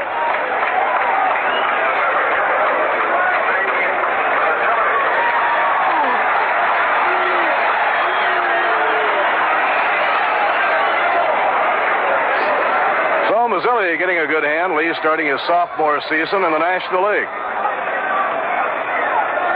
His double to left center was really well hit. Bounced against the fence at the 396-foot mark. 2 runners take a lead. The pitch by Bonson. A line drive, base hit, going into right field. Valentine has a great arm. Here's the throw coming to the plate. They may get him, and he's out at the plate. Valentine with a perfect throw. Steve Henderson out trying to score. A hard single to right by Lee Mazzilli.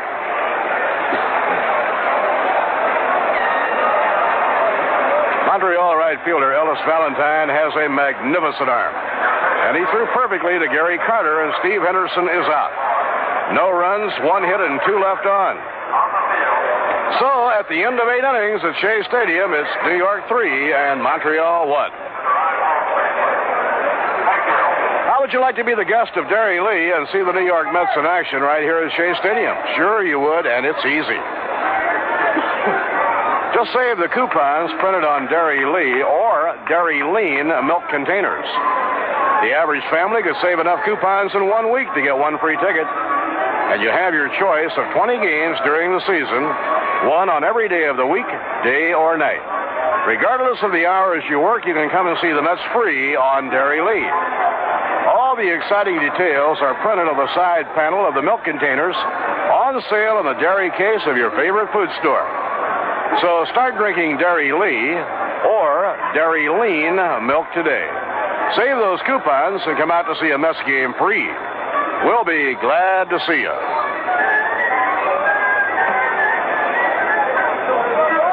Well, tighten your seatbelts. Here we go to the 9th. The veteran Tony Perez will lead off against Jerry Koosman.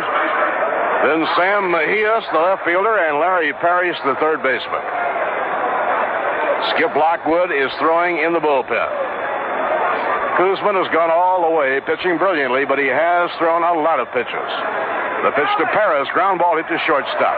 Foley is up with it. Now the throw, 1 away. So Tim Foli throws out Tony Perez, 1 down, and that's a big one.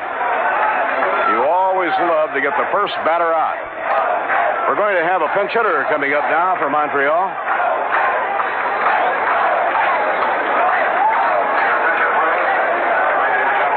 Stan Pappy, an infielder.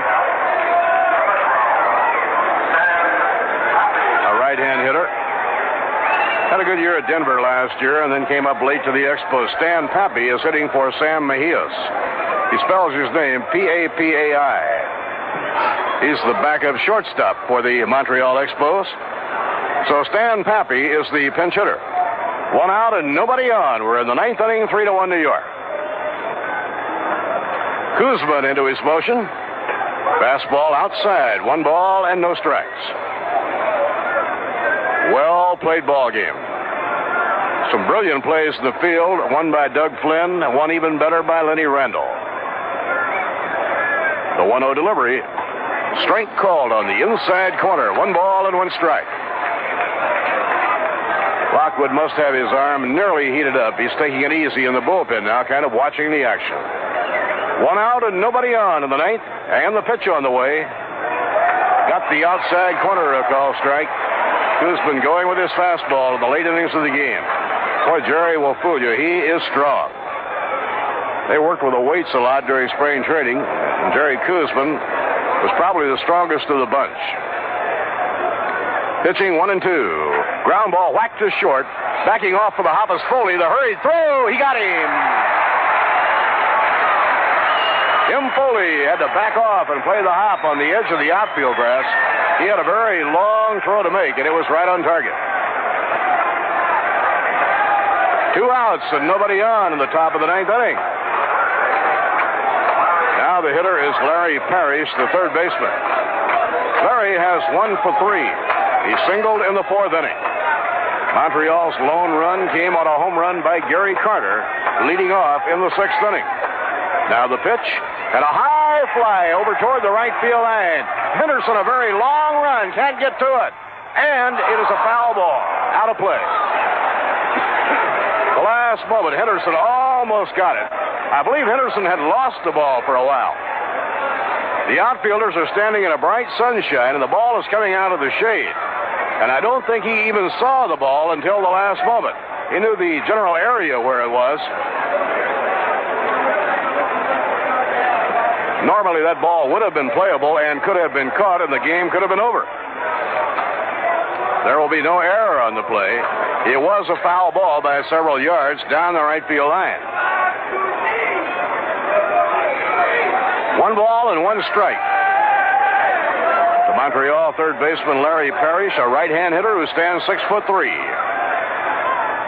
Taken letter high, strike call. 1 ball, 2 strikes. Koosman has a count of 1-2 on Larry Parrish, with 2 outs and nobody on in the 9th inning. Here's the windup, the crowd cheering. The pitch, foul tip. Just got a piece of a curveball. The crowd standing and cheering now. Koosman 1 strike away, trying to slam the door. And they begin to yell Koosman. Here's the windup by Jerry, the pitch. And a ground ball to shortstop. Foley is up with it. Here's the throw. The Mets win the ball game. A beautifully pitched ball game by Jerry Koosman. And all of the Mets come screaming out of the dugout to congratulate the veteran left-hander. And the Mets have won for the 4th straight year on opening day. 8 of their last 9. In the 9th inning, no runs, no hits, and none left on. We'll be back with a happy recap in just 1 moment. The final score, the New York Mets 3 and the Montreal Expos 1.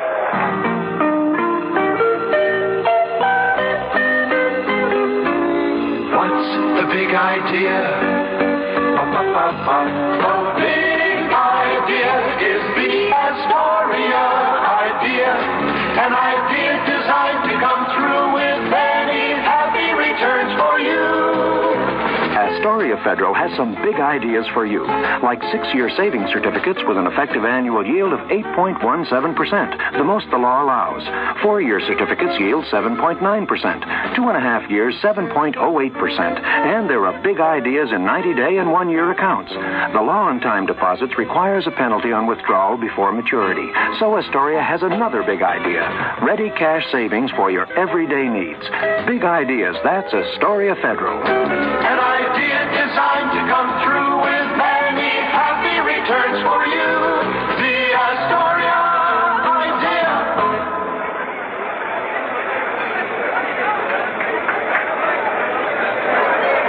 We'll have the recap on the opening day victory in just a moment. First, though, we pause for station identification.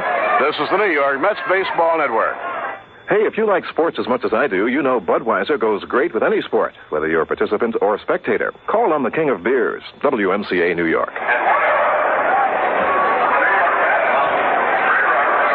Bob Murphy with Lindsey Nelson and Ralph Kiner. And here this afternoon at Shea Stadium, veteran Jerry Koosman has pitched brilliantly on his very first opening day assignment. Picking up strength as the game went along, he wound up by retiring the last 12 batters. The Mets scored first in the ball game, scoring twice in the 2nd inning. Willie Montanez got the first New York Mets hit of the new season when he doubled down the left field line off Steve Rogers. Then Ken Henderson hit a long double over the left fielder's head, and New York led 1-0. After a walk to Stearns, Doug Flynn singled to center, scoring Kenny Henderson, and it was 2-0 New York. Gary Carter's home run for Montreal in the 6th inning proved to be the only run they would get off Jerry Koosman all day, and the Mets came back on a long double by Lee Mazzilli that scored Steve Henderson with their 3rd and final run. We'll be back with more of the recap on today's game in just 1 minute. The day is done. Coming home. It's time to let it go. It's the moment to unwind. Welcome home. So just say bud. Say bud. And pour the king of beers and settle back and please yourself. No matter what you do, no matter when or where, you know a glass of bud is like an easy chair when you say Budweiser. Hey, let me tell you something. Settling back with a long day behind you and a cold bud in front of you, my man, that's living. When you say Budweiser, you said it all. Anheuser-Busch Louis, St. Louis. And as the crowd departs Shea Stadium, at a game played in 2 hours and 8 minutes, Jerry Koosman did not walk a batter. He struck out 7. He retired the last 12 batters that he faced. The paid crowd was 11,736.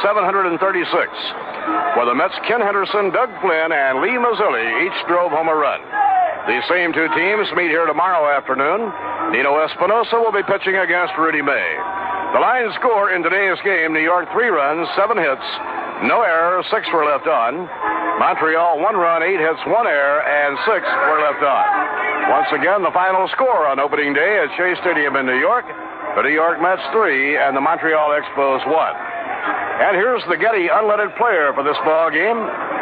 He got the lead out, and he's a regular guy, of course, Jerry Koosman. He held the Montreal Expos in check, allowing only 1 run, a home run by Gary Carter, did not walk a batter, and he struck out 7. And for his efforts, Jerry Koosman receives Getty gift certificates, good towards the purchase of Getty unleaded regular. And the Schaefer Met Player of the Year award, 4 points to Jerry Koosman for a rousing start of the new season, 2 for Ken Henderson, 2 for Doug Flynn, and 2 for Lee Mazzilli. New York Mets baseball has been brought to you by Anheuser-Busch, brewers of Budweiser, the king of beers. There's no better way to relax than with the easy taste of Budweiser. Getty Premium and Getty Unleaded Regular, the higher octane gasoline with a lower price. By Datsun. Nobody demands more from a Datsun than Datsun. We are driven. And by Dairy Lee, brought to you by the good folks of Dairy Lee, famous over 50 years for fresh dairy products. And here on this happy opening day at Shea Stadium, our engineer has been Hal Brown. Now until tomorrow afternoon, when we'll greet you from Shea Stadium with Game 2 of the series, this is Bob Murphy for Lindsey Nelson and Ralph Kiner saying so long. Right now, back to the studios of WMCA.